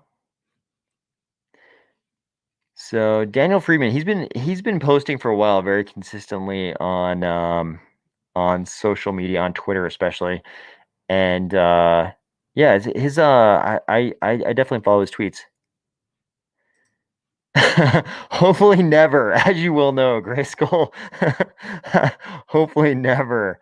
CM AOS token. No, hopefully no the only way we'd provide an AOS token is if there was some, like, awesome utility. I would never create a token just as a as I would let me put it this way. I would never create a token unless it provided a lot of utility to the token holders. So we won't just issue a token like that. Colonel Huber says, been off crypto Twitter and just saw OpenSea exploit. Sounds like everyone down bad. Yeah, I've actually got to check. So I mentioned that metaverse meeting I'm in once a week, and there's definitely some heavy NFT holders in that meeting on the account balance side. And I'll be curious to see if any of them were impacted. I'll feel bad for them because obviously I'm not among their ranks.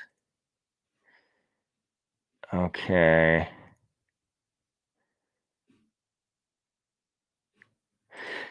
A bunch of people have mentioned this to me, and I haven't paid enough attention to even comment. I'm gonna have to look into it though. I don't know. Yeah, that's a good point. There's a lot of big players now in crypto. There's a lot of money in crypto, so it would be hard for them to try to take down the entire, like, larger crypto space. Yep. I mean, this is pretty much how Wall Street regulation works. Okay. So, yeah. So I mean, they're state channels. So if you're doing transactions with a small group of people, you can start your own state channel, and people that you do transactions with can participate in that state channel. So yeah, it's more like state channels in general as an L2 and Hydra heads. It's more like if you're constantly doing transactions back and forth with somebody, it makes sense to open a state channel with them so that you don't have to settle all those transactions on the base layer. People should think of it more like that and less like a monolithic thing. It's more like something you would just open up, you know, and use with the people that you're doing transactions all the time with. Like, one of the examples they gave in that article, I was referencing earlier, and the person in the comments was referencing, was that light wallet providers could open up state channels with each other so that their light wallet users could do transactions back and forth without having to settle on the base layer.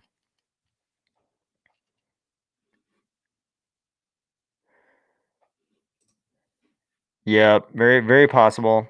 Very possible. Yep. Yep. Curve is the cognate on Ethereum.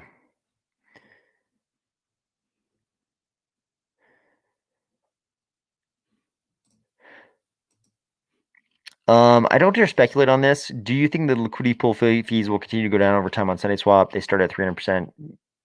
You now get about 160. I don't dare speculate on that.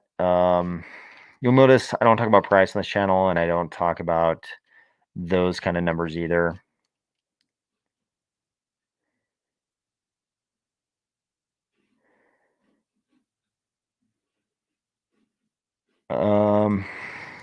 I think it's the story of the entire account balance world. The question for Metacore quadruple auth there was thoughts on the OpenSea hack. I mean, aren't hacks the entire story of the account balance world for the last couple of years? I mean, the biggest news items about the account balance world are constantly the hacks. So it doesn't surprise me there's hacks with OpenSea now. I've actually thought about this. I don't know if anybody's mentioned. I'm trying to remember if anybody's mentioned making a Fibonacci hoodie, but I've definitely been thinking about it the last couple of weeks. So we can definitely do that. A Fibonacci's hoodie. I was actually thinking about this just yesterday. I was thinking, maybe maybe the hoodie, maybe something like just give me Fibonacci's, bro, or just let me Fibonacci, bro, something like that.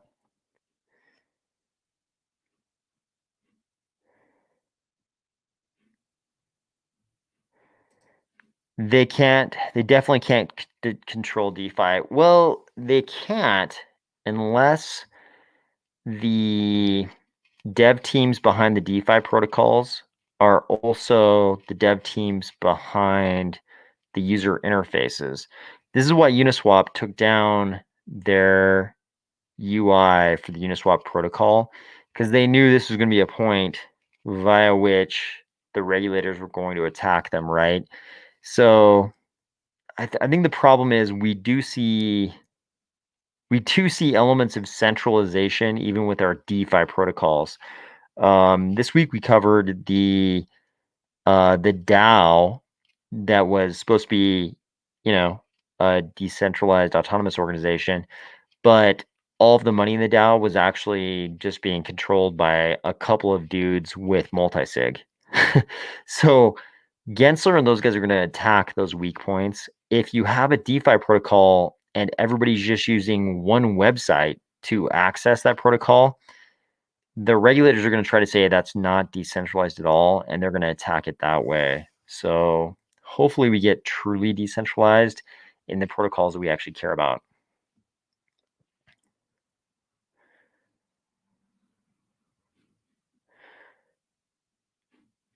Okay.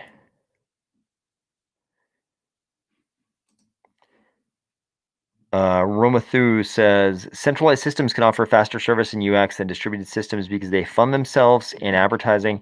Is advertising how distributed services sustain themselves financially?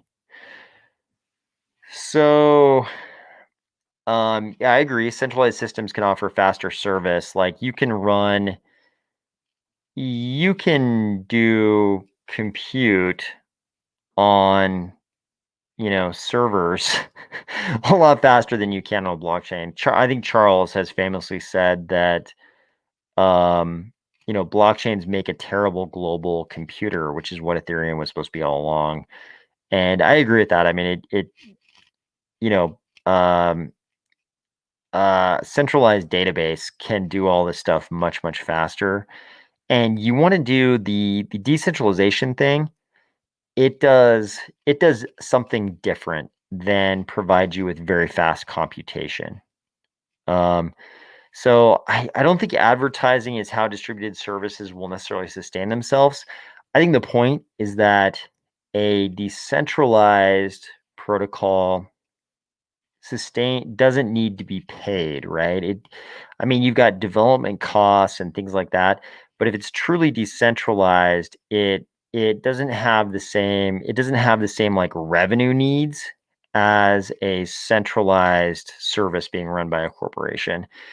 And, surely there is revenue produced by decentralized protocols, but it's a very different paradigm than a corporation running a service. Like we talked about before, like the Microsoft running a metaverse is going to be very different than a DAO running a metaverse, because if all the DAO governance token holders are actually users of the metaverse, they're going to be happy as long as the DAO can keep running the metaverse.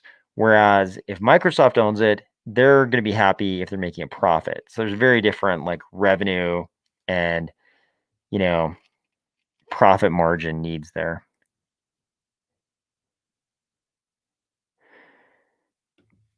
Hey, Liam, good to see you.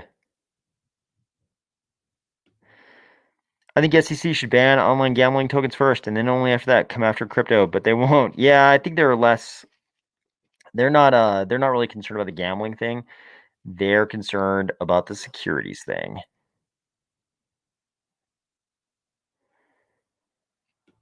You gonna have some parties at your Cardano Beach, Pavia Estate? Definitely. As soon as Pavia is live and working, I mean, pretty much as soon as we have voice chat, when we have voice chat in some metaverse, whether it's Pavia, I have parcels in Pavia, Artifact Moon, and Ada Realm. As soon as we have voice chat and we can walk around in any of those, hopefully we'll be doing this there. Thanks, Liam. I appreciate that. John McClain, yo, yo, yo, thank you for joining.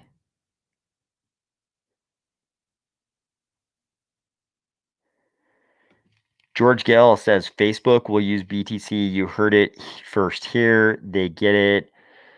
Yeah, I don't know. It'll be interesting to see the ways in which, okay, if Facebook is successful, if their metaverse ambitions are sustainable, it'll be very interesting to see what they do with incorporation of crypto.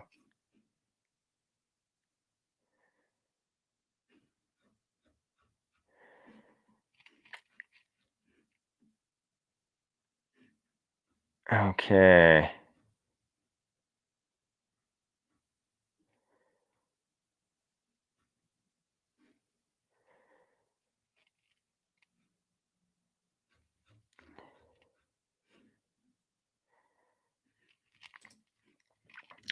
Was it hard becoming an SPO? Do you recommend it for those who don't have a social media presence? Yeah, I don't think so.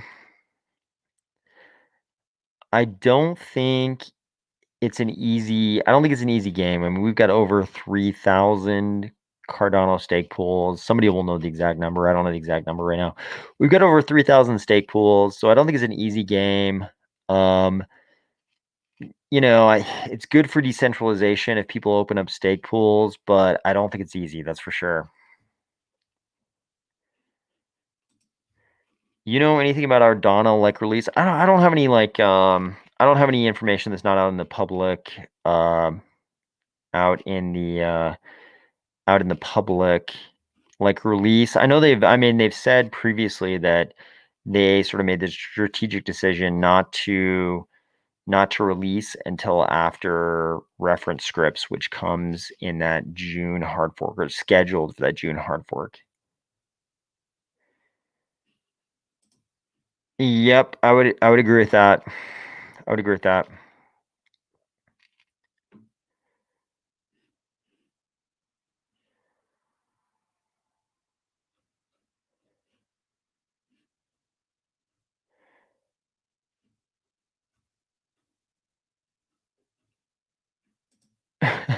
CM says Russia has already seized Canada. That would be concerning if you're in North America. That would be a pretty big concern if Russia had already seized Canada. Uh, Bob Hayes, thank you for joining. Thank you for joining.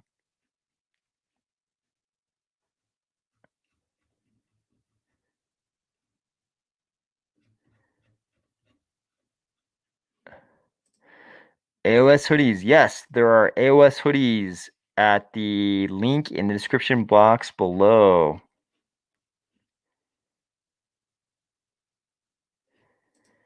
Yes. Does Gary Gensler of the SEC remind you of The Simpsons' Mr. Burns? Yes, but a very, very, very smart Mr. Burns. And he actually does understand crypto, as we know from his MIT crypto classes. Yeah, Timmy is here.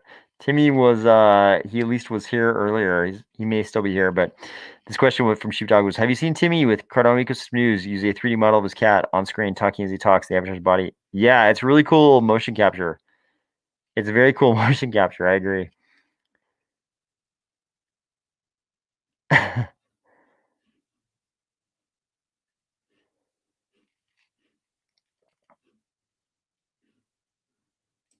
Yep, there he is right there. He's still here.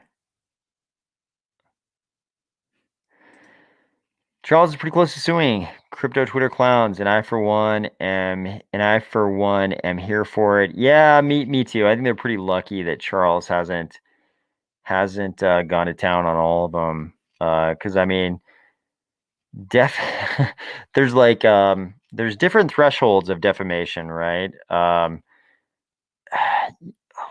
So there's a special category of defamation if it's about your profession, and the burden of evidence changes if it's about your profession, and it becomes much harder to be the respondent in a defamation case if you made an untrue claim about someone's profession. So these people who may be defaming Charles and Cardano on Twitter, you know, I mean they're crazy under their own names. They're yeah, I think they would strongly, mightily regret their decisions if Charles ever decided to go after him.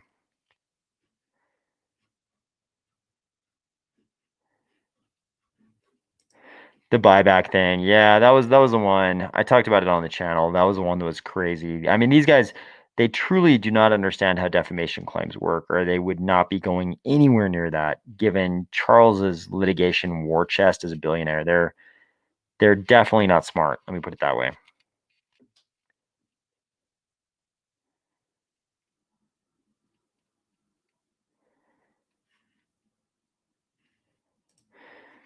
No, I like to keep it in, I like to keep it anonymous. I like to keep it anonymous. If I were not anonymous, it would suddenly, regardless of what I wanted, it would suddenly become at least a little bit about me, and it would take on a different complexion. The whole thing. I think Cardano is the interesting thing here, so I try really hard not to make it about me.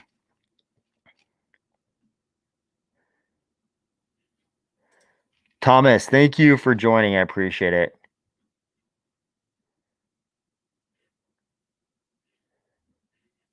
Yeah, Timmy and I have actually talked about this before. We're both on Team Anonymous.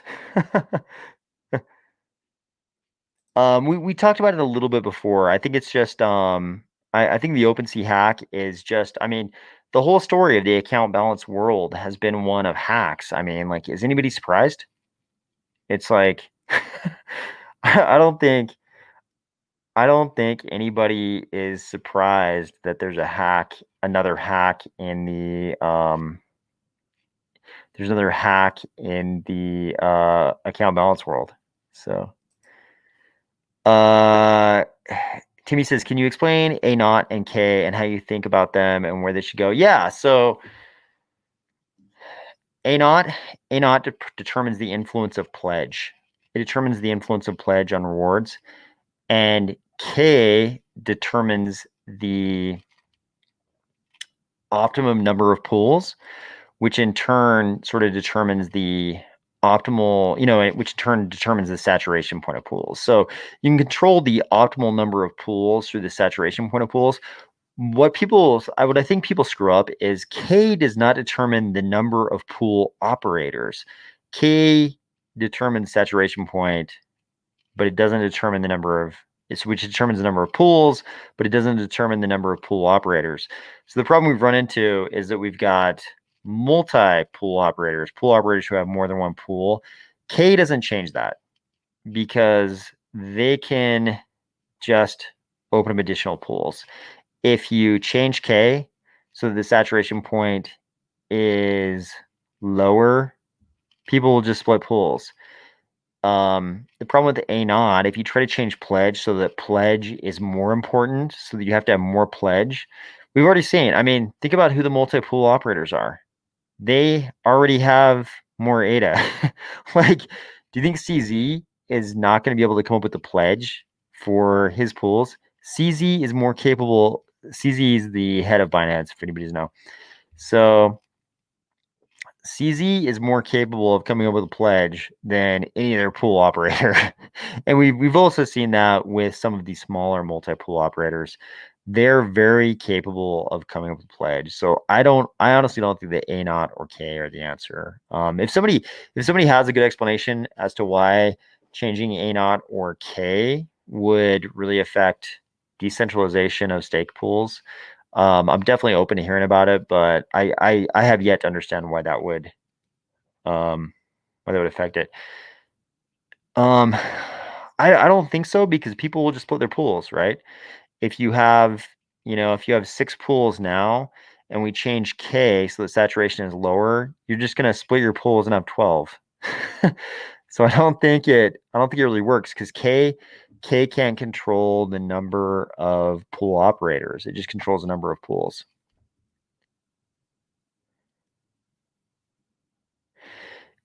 Yeah, so this is Block. This is Old Pa Sync says, what are your thoughts on SEC going after centralized finance lending, popular products no one has ever complained about? This is BlockFi.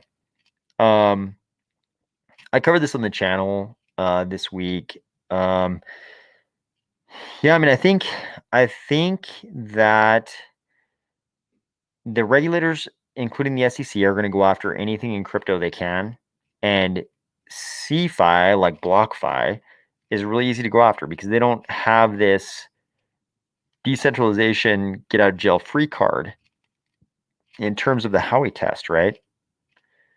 So I think that was like an easy first target for the SEC. But they would do the same thing if they could with the rest of DeFi. And maybe they'll decide they're just going to do it anyways, and then we'll have to get a federal district court ruling, and then probably a circuit court ruling. But we may have to end up fighting those battles even with DeFi products. We'll see. Gensler definitely talks like he thinks a lot of the DeFi products are not actually decentralized.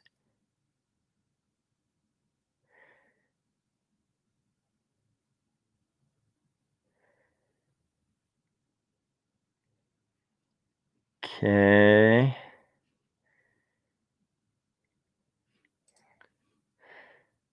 Yeah, I agree with this. If Satoshi was known, Bitcoin would not have been better off.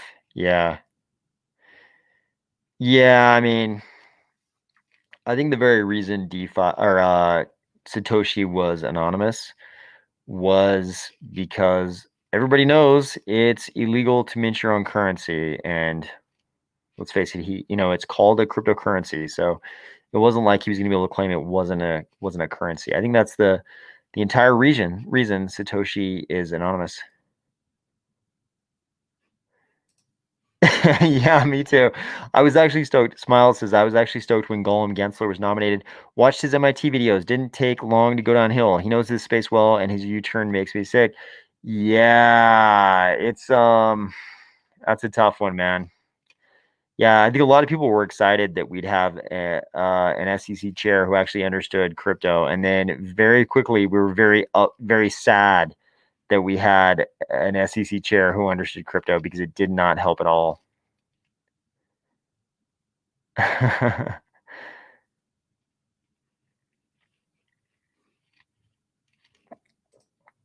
Agreed. I've talked about this on the channel. Yep, that was definitely the way to go. Cardano launching in Japan was a wise decision, and they have very detailed records. They were always on the I can't remember if it was on the Cardano Foundation website. I think it was the CF website. They have very detailed records about all the purchasers in the Cardano ICO, and they're definitely all outside of according to those records, they're very heavily based in Japan and elsewhere in Asia, and not in the US or the EU.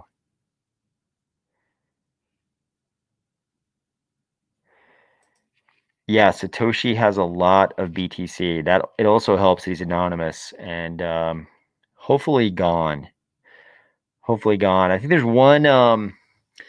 We won't get into it right now because it's kind of a longer story, and I've talked about it on the channel before. There's one person who's been put forward as a potential for Satoshi, who would be very bad.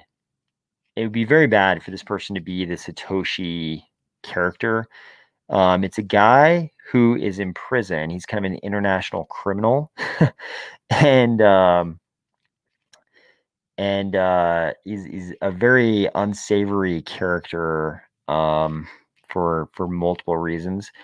It'd be very bad if he were Satoshi, but the fact that Satoshi has never done anything with his BTC holdings makes me hope that Satoshi is gone from this world.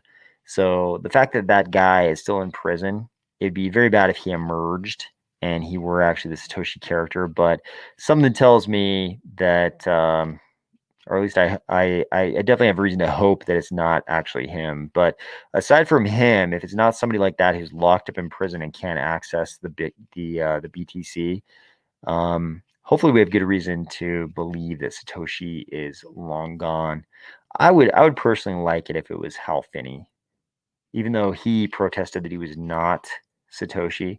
I'd be okay if it was Hal Finney and his descendants were just never able to claim that BTC.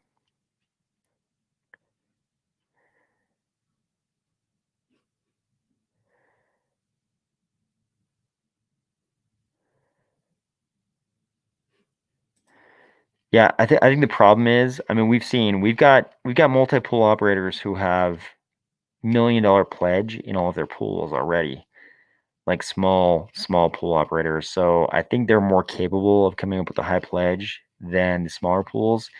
And if you increase a knot so that it takes more pledge to start a pool, you're gonna have a lot of people who can't start a pool, who would probably like to start a pool.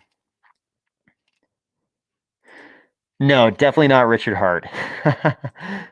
Definitely not Richard Hart.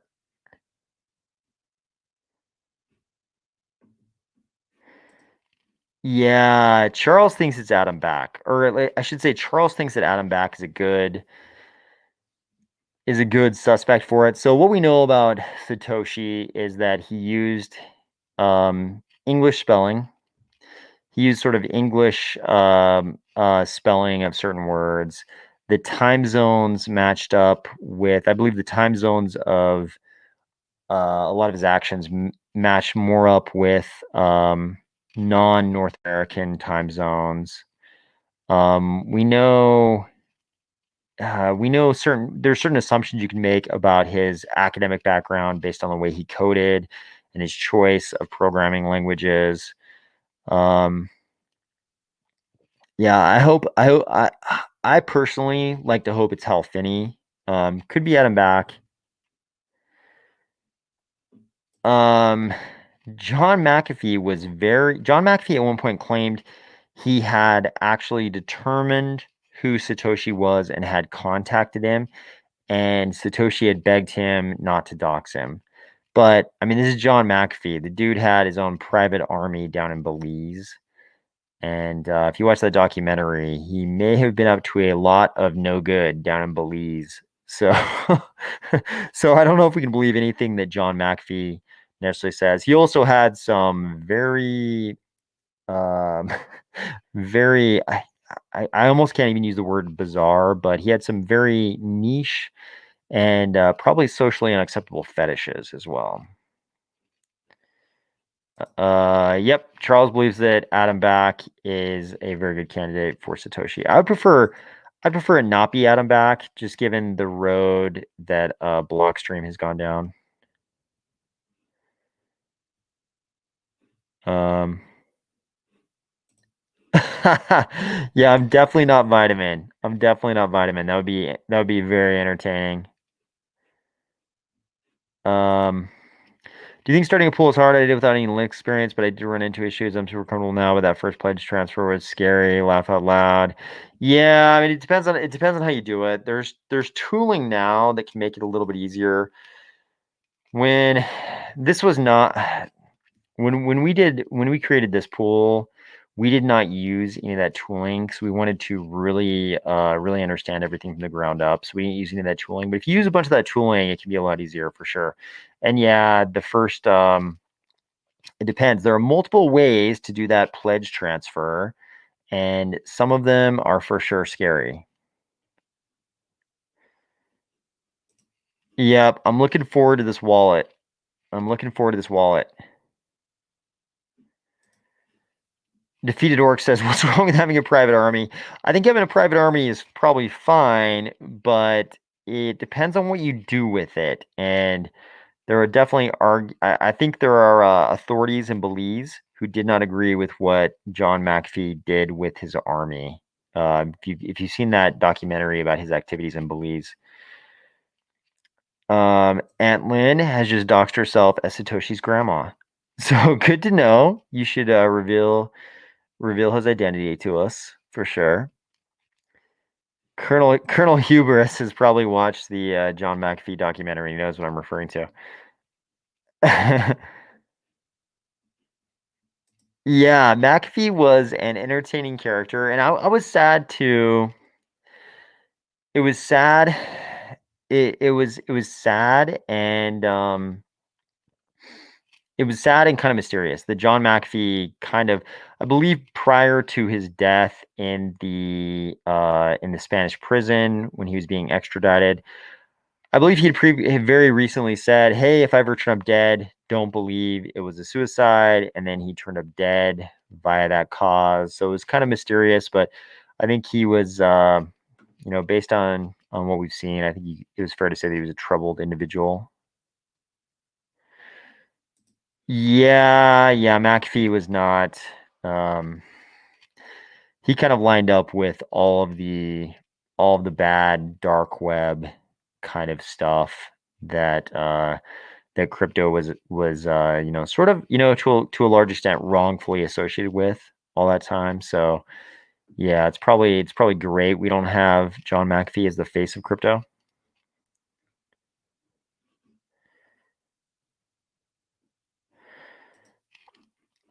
Um, this is kind of a market financial advice question, so I can't really answer that. There's projects I'm excited for technological or other reasons, but as far as moving ADA to a bigger market cap,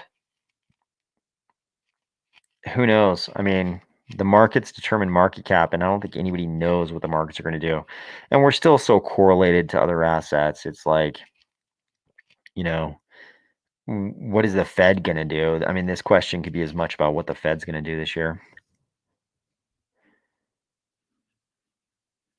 Huh, looking at the plants in the background. Very interesting. Um, I don't know. Why won't SunnySwap be clear on whether you need to be delegated for 2 snapshots on 19th and 24th? Yeah, so they're talking about being in for the full epic. What's that? Yeah, I did a whole segment about this. I myself was confused. I myself was very confused about this. I think those guys, I think those guys have got so much going on. I don't even know how much time they have for these kind of things. I don't know anything that you guys don't know. All I know is what's out there in the public, but I I would not want to be in their shoes right now, just for the amount they've got going on. I'm sure they're like horrifically busy with everything. So I don't even know. The Biscuit Jesus says, also, I would love to get you on Around the Blockchain on Bitcoin channel one of these days. You're one of my favorite people in space. Reach out if you're ever interested. Oh, thank you, Biscuit Jesus. I appreciate that. Thank you. I don't know. I don't know what that particular program is, but sounds interesting. Nick Popberry says, I just Googled McAfee fetishes. Yeah, there's some scenes in that documentary which are, I mean, they're funny. It's like it's incredibly funny to hear it because it's Yeah, some of the stuff, his in the documentary, the people they portray as his various girlfriends down there, they describe him being into some stuff you wouldn't necessarily assume if you had just watched his proclamations about his presidential run.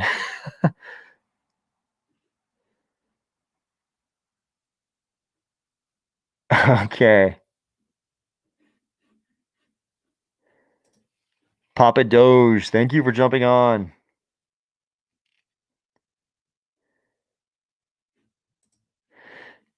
Yeah, I actually like people ask about this all the time. I actually like all the Cardano YouTubers.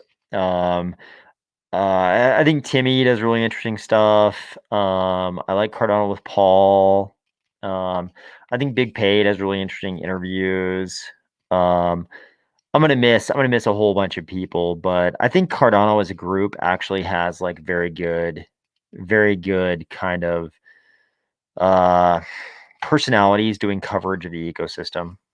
So I think we have a lot of good ones, but um, it's hard to. I used to watch a lot more. Obviously, when I'm making these videos during the week, I have a lot less time. But I used to watch all of them, and actually, there's nobody who I watched. I'm like, oh, this channel, these guys are terrible. It's like I think Cardano. I think we actually have really good ones. And the good thing about Cardano is, I think people aren't too full of themselves. I think on the account balance side, there are some crypto people who are already, you know, they already think they know everything. And I think all of us in Cardano, it's like we're just kind of like watching this ecosystem grow. And um, I think it's a good group of people doing the coverage on Cardano. Uh, Aki Taishi, why do you do streams with your face covered? Because I like to stay anonymous because I think Cardano is the interesting thing, not who I am. And if I wasn't anonymous, then you guys would learn things about me, and I would end up spending a lot of time talking about myself. And while that would probably be gratifying to my ego, I don't think that's the interesting part. I think you guys learning about me would not be the most of like interesting thing. I think the most interesting thing is for us to just talk about Cardano, and the only way to make that happen is to be anonymous. So I'm anonymous. Um. Okay.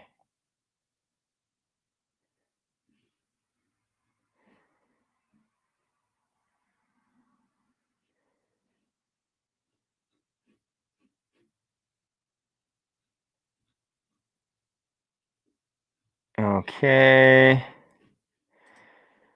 Ooh, HypnoCat IO. This is a tough one. What is your wildest speculation for Cardano 2022? Man, that's tough. I'm so like okay, so here's the hard part. I'm such a Cardano enthusiast on any timeline. The the problem is if I told you my wildest speculation for Cardano 2022, if it didn't come true, you guys would all be mad at me because my speculation about what's going to happen to Cardano on any timeline is so enthusiastic that I would like overly hype you guys, which is why I don't usually talk about that kind of stuff.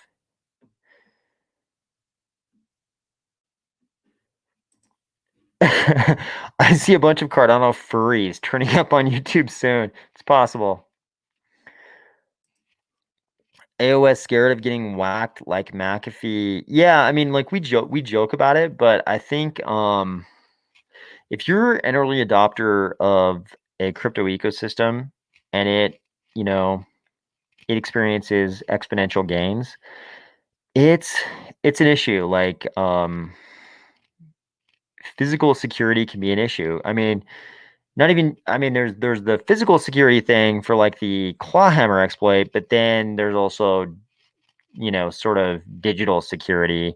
I think one of the most famous examples is oh god, I'm like blanking on his name now, but there was a YouTuber I used to watch all the time, and he was one of the early Bitcoin adopters. He went too deep on Bitcoin back prior to the Mount Gox bust, and he had this gigantic amount of Bitcoin, and he had a YouTube channel, and eventually he got hacked and lost all of his Bitcoin. Like, I mean, this was like it was only a handful of years ago, he got hacked, and he'd had this Bitcoin since prior to Mt. Gox.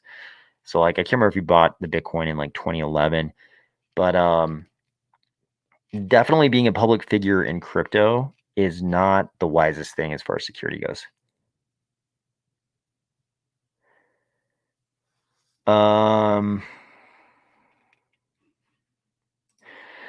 So are you into any of the Cardano tokens? Do you trade them or just keep it all in ADA? So what I do when I'm interested in a token is I never trade my ADA bag for those tokens. I go and purchase brand new ADA, and I I go and purchase brand new ADA, and I use that to purchase those tokens. I never let my ADA bag go down in favor of other tokens. So I just go and buy. If I'm into a token, I say to myself, you're going to use new money to buy this token. You're not going to trade your ADA bag, because I really believe in ADA. And I may believe in some of these tokens to some extent, but I really believe in ADA. So I don't put my ADA bag in danger in favor of these tokens. I go and buy brand new ADA with fiat. Timmy says, what do you think of Cardano fee market AOS? I think having 3 tiers, but not an open market, could be neat. And tiers like 1 ADA, 3 ADA, or 5 ADA tops, nothing above that might be neat. Yeah, I get this question a lot. And I even get people who are promoting other ideas. I get people who are promoting a fee market hit me up, and they sometimes want to have very long conversations about this kind of stuff. So like you, I do not believe in an unlimited fee market.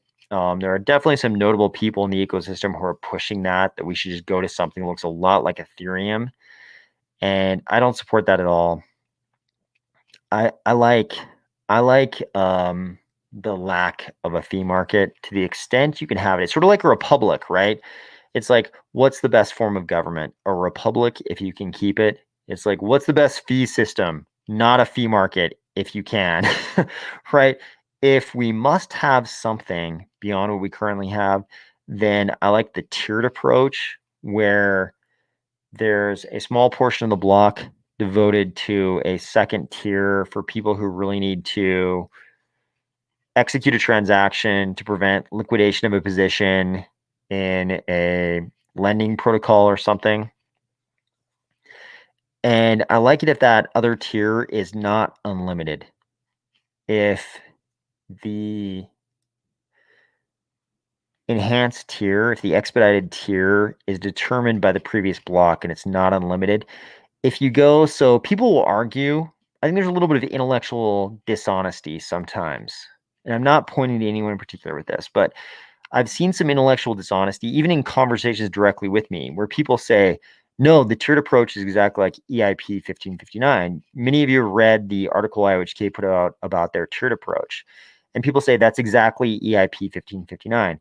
But if you go to the Ethereum Foundation website where they describe EIP 1559, they say one thing about EIP 1559 is that it can result in bidding wars. I'm paraphrasing here. I don't have the exact quote in front of me, but they say something like EIP 1559 could result in bidding wars, because it's not really a limited system. It's sort of an unlimited system. And you'll see people say that the Cardano, the IOHK tier proposal is exactly like EIP 1559. But as I look at it, that seems like some level of intellectual dishonesty to me. And they make arguments about how they'll sort of make arguments about there's various metrics that determine EIP 1559 fees. But when you get down to the nitty gritty of it, what the Ethereum Foundation says is true is that it can result in bidding wars. And that's what I don't want for Cardano.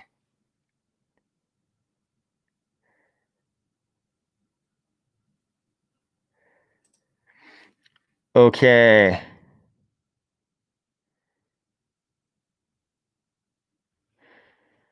You'd have to ask Sunday Swap about this, but as far as I know, so we had 5 epics in the ISO.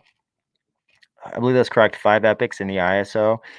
And as far as I know, I definitely moved my own delegation after the 14th, which I believe was the snapshot for that 5th epic. So as far as I know, I moved mine after the 14th, which I believe was the snapshot for the 5th epic. So you're in the same boat as me. I also moved mine. Obviously, I moved mine into the AOS pool.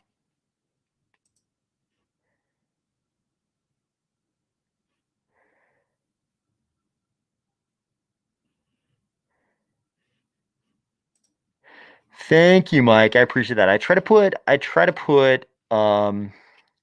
think it would be easy to just sort of like take a picture of my face, making the I'm so shocked at these Fibonaccios look. Like that would be the easy way to do the thumbnails every day. I could easily just do like I'm so shocked at these Fibonaccios pose every day. That'd be a lot easier.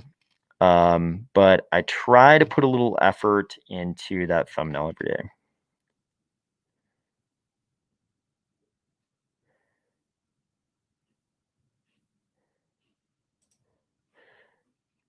Shades Pillar, I appreciate it. Thank you so much.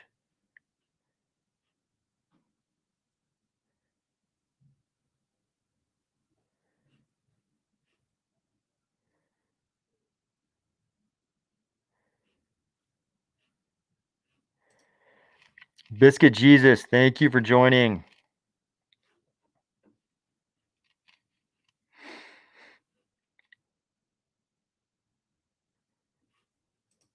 Yeah, this is what I see. TM says I mine ETH. It definitely results in bidding wars and people paying 500 ETH to expedite a transaction. That's what I see. That's what I would love to avoid. Love to avoid in Cardano.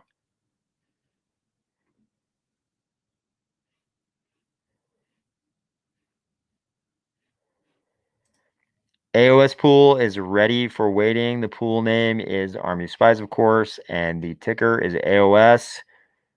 Please jump over. Please jump over. It'll be very appreciated.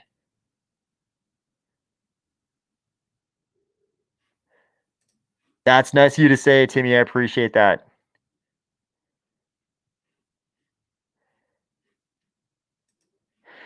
Right now we're just trying to get the stake pool up and running, and if we can get the stake pool to the point where it's we've got a decent amount of delegation. I think that's the first goal, and then we'll kind of work from there. Show 300. Yeah, I mean, it was kind of a toss up whether I would wait to do a live stream for 300 or do it now to celebrate the launch of the stake pool. I was kind of hoping they would coincide, but we got everything done with the stake pool a little bit quicker. So I thought we'd go ahead and do a live stream tonight. And the plan all along was do a 300 live stream. So maybe we'll do that as well. Gareth, thank you. Appreciate it.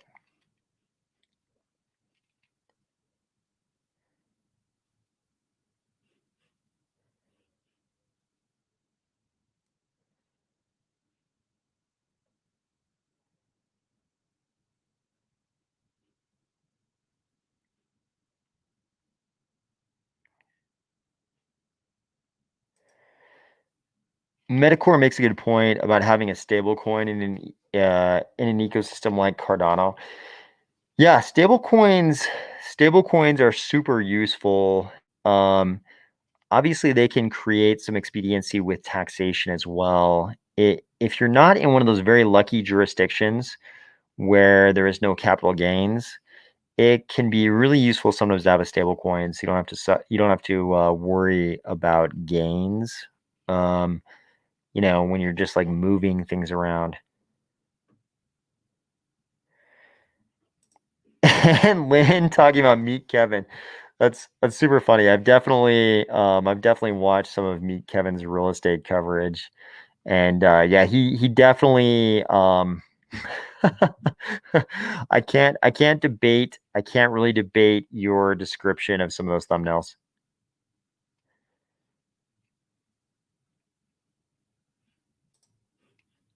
Yeah, I mean that's kind of my hope for Cardano that we can that's kind of my hope for Cardano that we can avoid that Ethereum fate.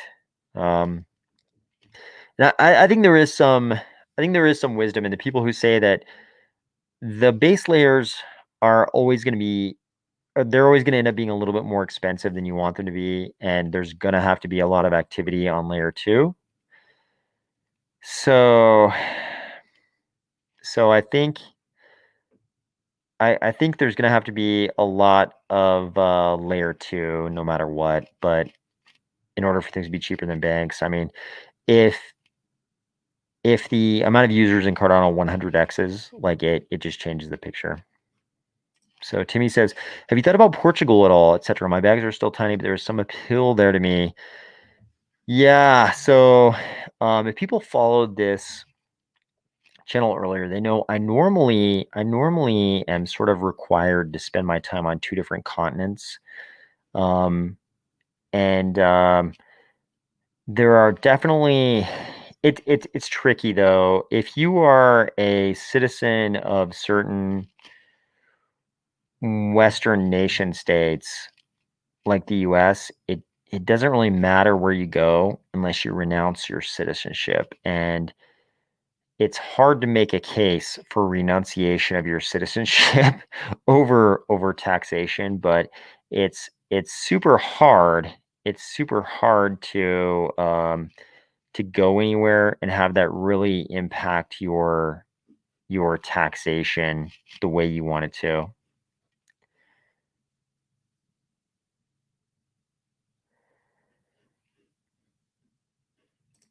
Michael says, I think a fee market results in an unfair system for participants, except the very rich, and is not in the spirit of Cardano, but I do like the idea of fee tiers. Yeah, my attitude is sort of like, um, I like it the way it is now. If we must have something beyond this, let's not go to Ethereum. Let's go to something like the fee tiers that IOHK has described at most, but let's not go to what Ethereum has.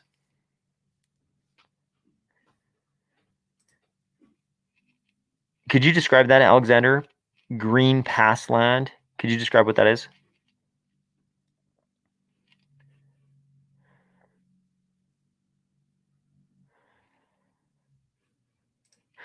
Yeah, Aki Taishi, I would love to run a bare metal server. And in fact, trying to decide how this in fact, so we would actually I would actually love to run this as a bare metal server, but everybody involved in this stake pool, we all spend time on different continents. We're moving around, and it wouldn't be fair for us to run it as a bare metal server if we were going to be moving around like we do.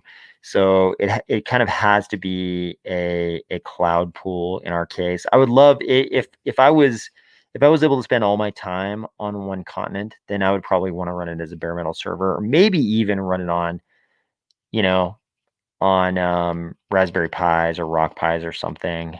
But it's kind of funny. I was just barely doing something the other night on a Rock Pi, but I would love to run it as a bare metal server, but we move around and we have to be able to access it from wherever we are in the world. So we can't be in one place with the server. It wouldn't be fair to run it that way and just be, remotely having people do stuff on the server while we can't access it.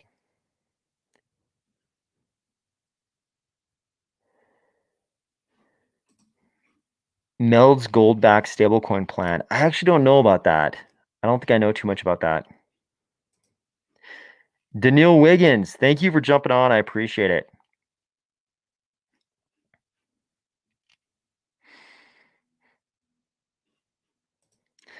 Yeah, that's kind of the conclusion we came to. The bare metal server concept is very attractive to me, and even the energy efficiency of, the, Raspberry Pi, Rock Pi, pools is very attractive, but, you know, yeah, it's hard to beat the redundancy and availability of running a cloud pool. So, okay.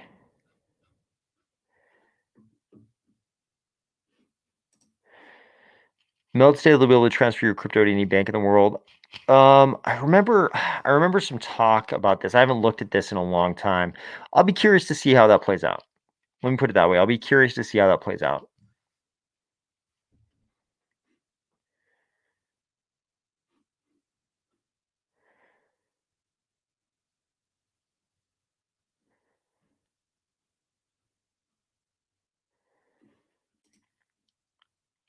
Morning, No Till Life.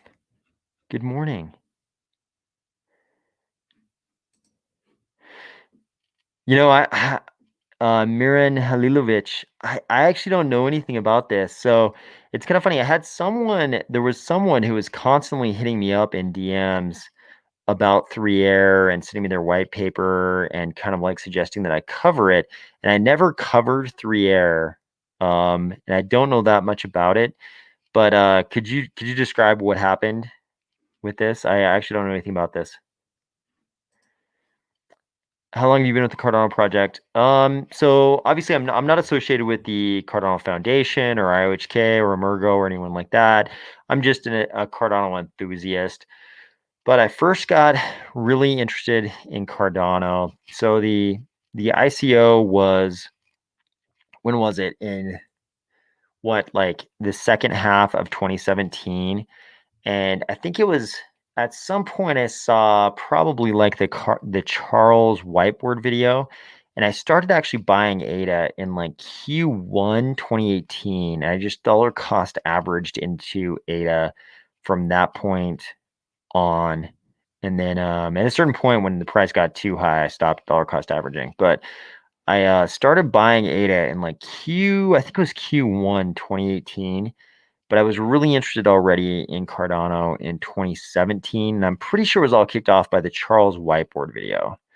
And prior to that, I originally got really interested in Bitcoin right before, not right before, but at some point before the Mount Gox meltdown. I think the Mount Gox meltdown one was at like 2013 December.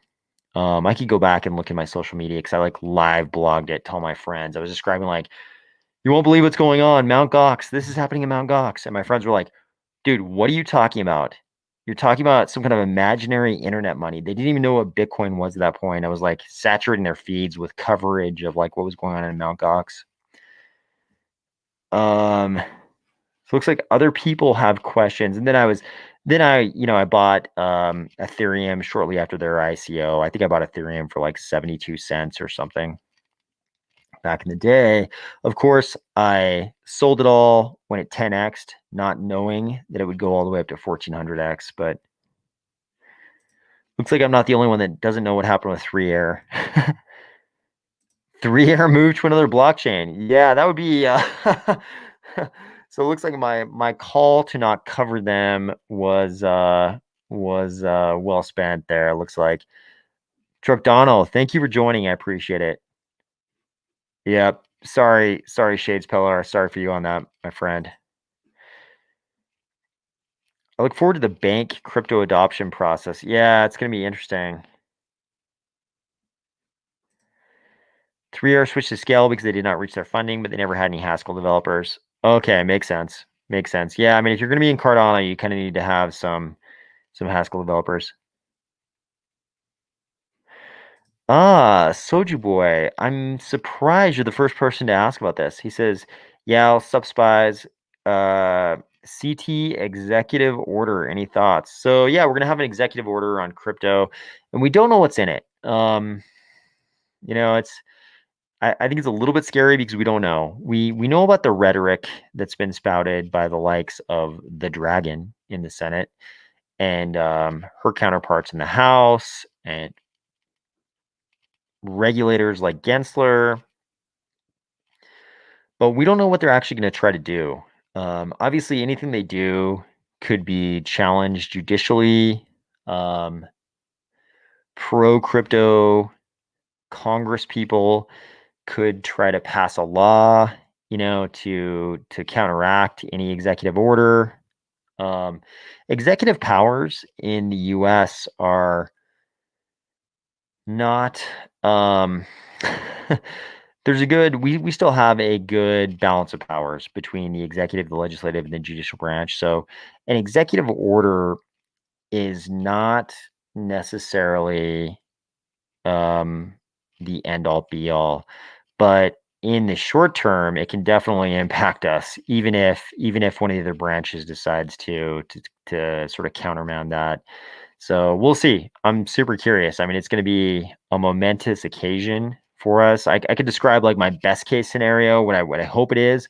I know it's not gonna be that, and I don't think it's gonna be the worst case scenario. The reason why I don't think it's gonna be the worst case scenario is because the administration knows the members of their party in the legislative branch are up for re-election in November. They've got to face midterms in November, and they can't piss everybody off too much. Like um, they don't want to distance themselves from any like younger demographics or anybody of any age who embraces crypto because they're facing re-election in Congress in November. So I don't think I don't think it can be as severe as it would be after November.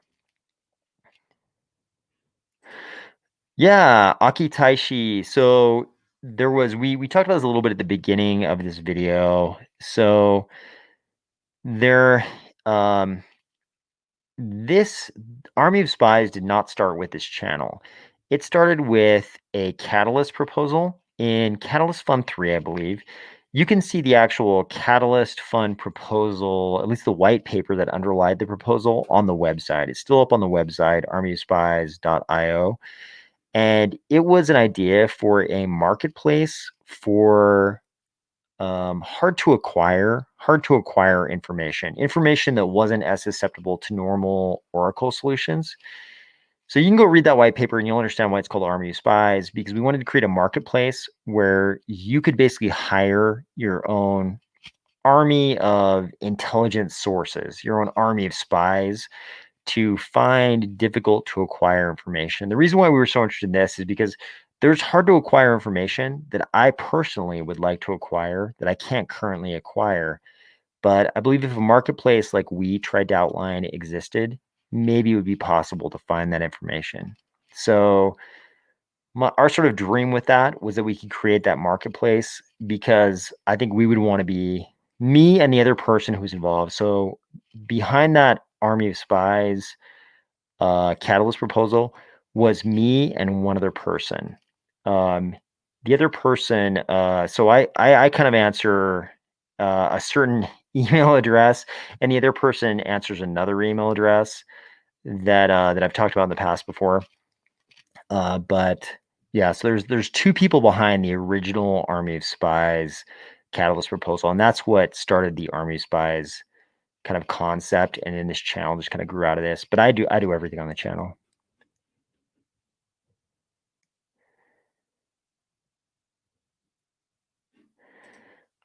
Landstar, welcome back. Welcome back. Mike M. I think it'd be wise for the government to allow us crypto users to trade our crypto for any government issued tokens so we can integrate as a whole.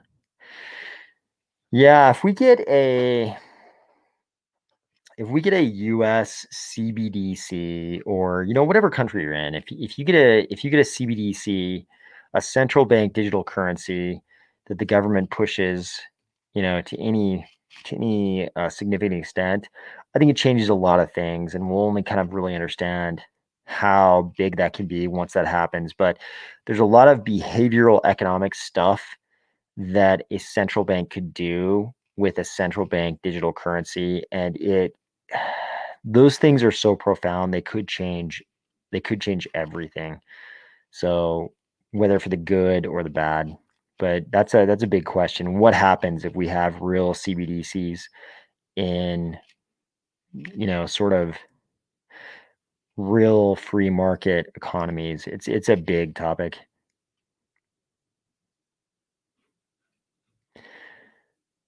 Okay, what else, guys? We have been on for 2 hours and 24 minutes. We can keep going if you guys have some more questions, but let's see what you've got.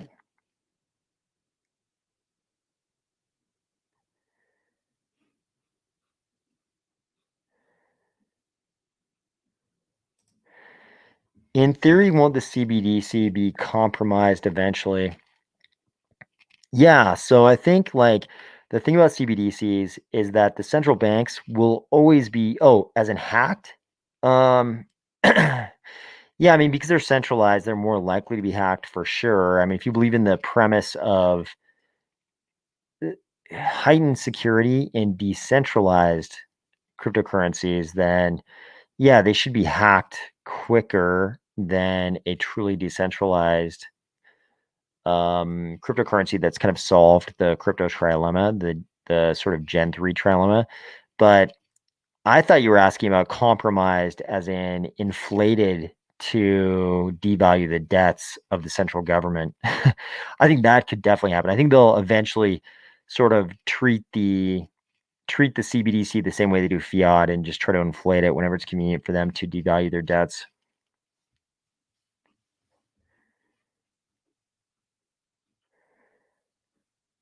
Okay, what else, guys? What else?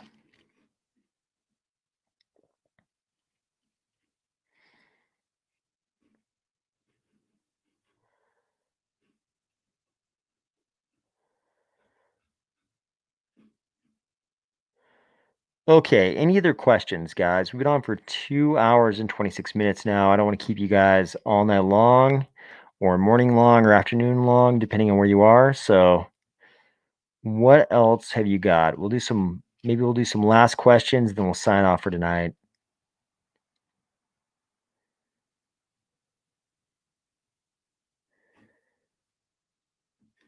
Colonel Colonel Heber says everyone is cooked.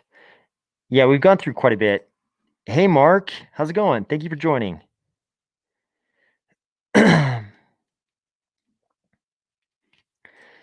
And Lynn, thank you for joining. I appreciate it.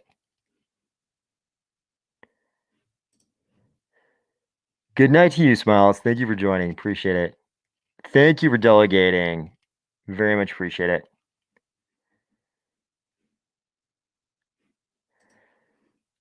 I Falioni. If you're here, you are part of the army of spies.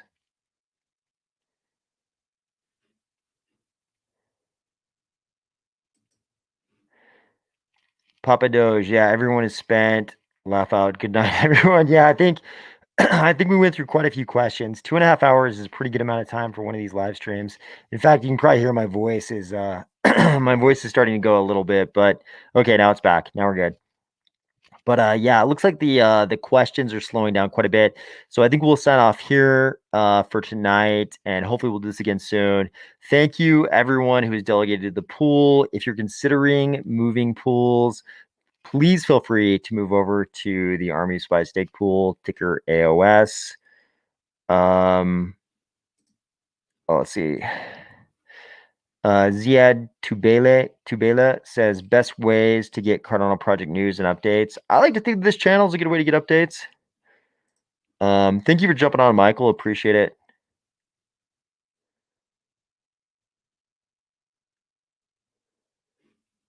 Oh, sorry about that, Metacore. He says for my birthday, it went down 6.9%. Noise. Sorry for that, man. Yeah, the crypto markets do not do what we want all the time, and markets in general do not do what we want. Grayskull says have to do some work today, so I'm off. Thanks for the stream, AOS. Peace, Grayskull. Thank you for jumping on. HypnoCat, thank you for jumping on. Thank you for the congratulations. Oh, thank you, Risk Risker, Stake Risker. Thank you for that. I appreciate it. Thanks, Soju Boy. Thanks for jumping on. Pavel says, why the price of tokens on MuseSwap and ADA rather than USD seems confusing.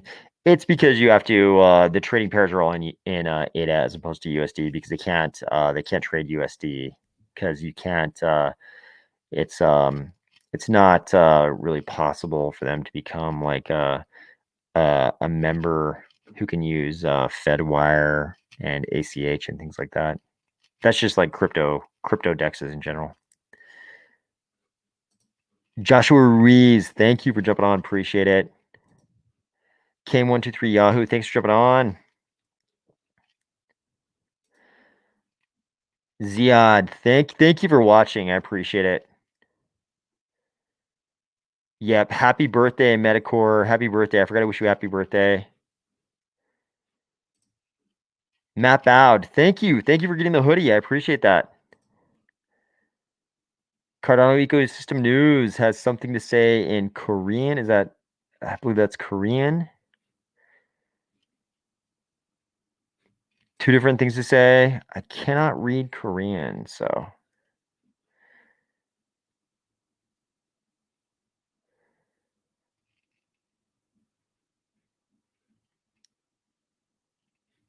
Oh, he says some Korean for Soju Boy.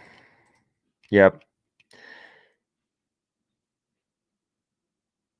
Yep. Definitely appreciate Soju. Definitely appreciate Soju. Soju Boy and Soju in general. Thank you for jumping on from Scotland, Mark. Okay, guys, we are now at 2:31, 2 hours and 31 minutes. I think we're going to sign off for tonight, and I hope you all have a great rest of your weekend, and I will see you soon.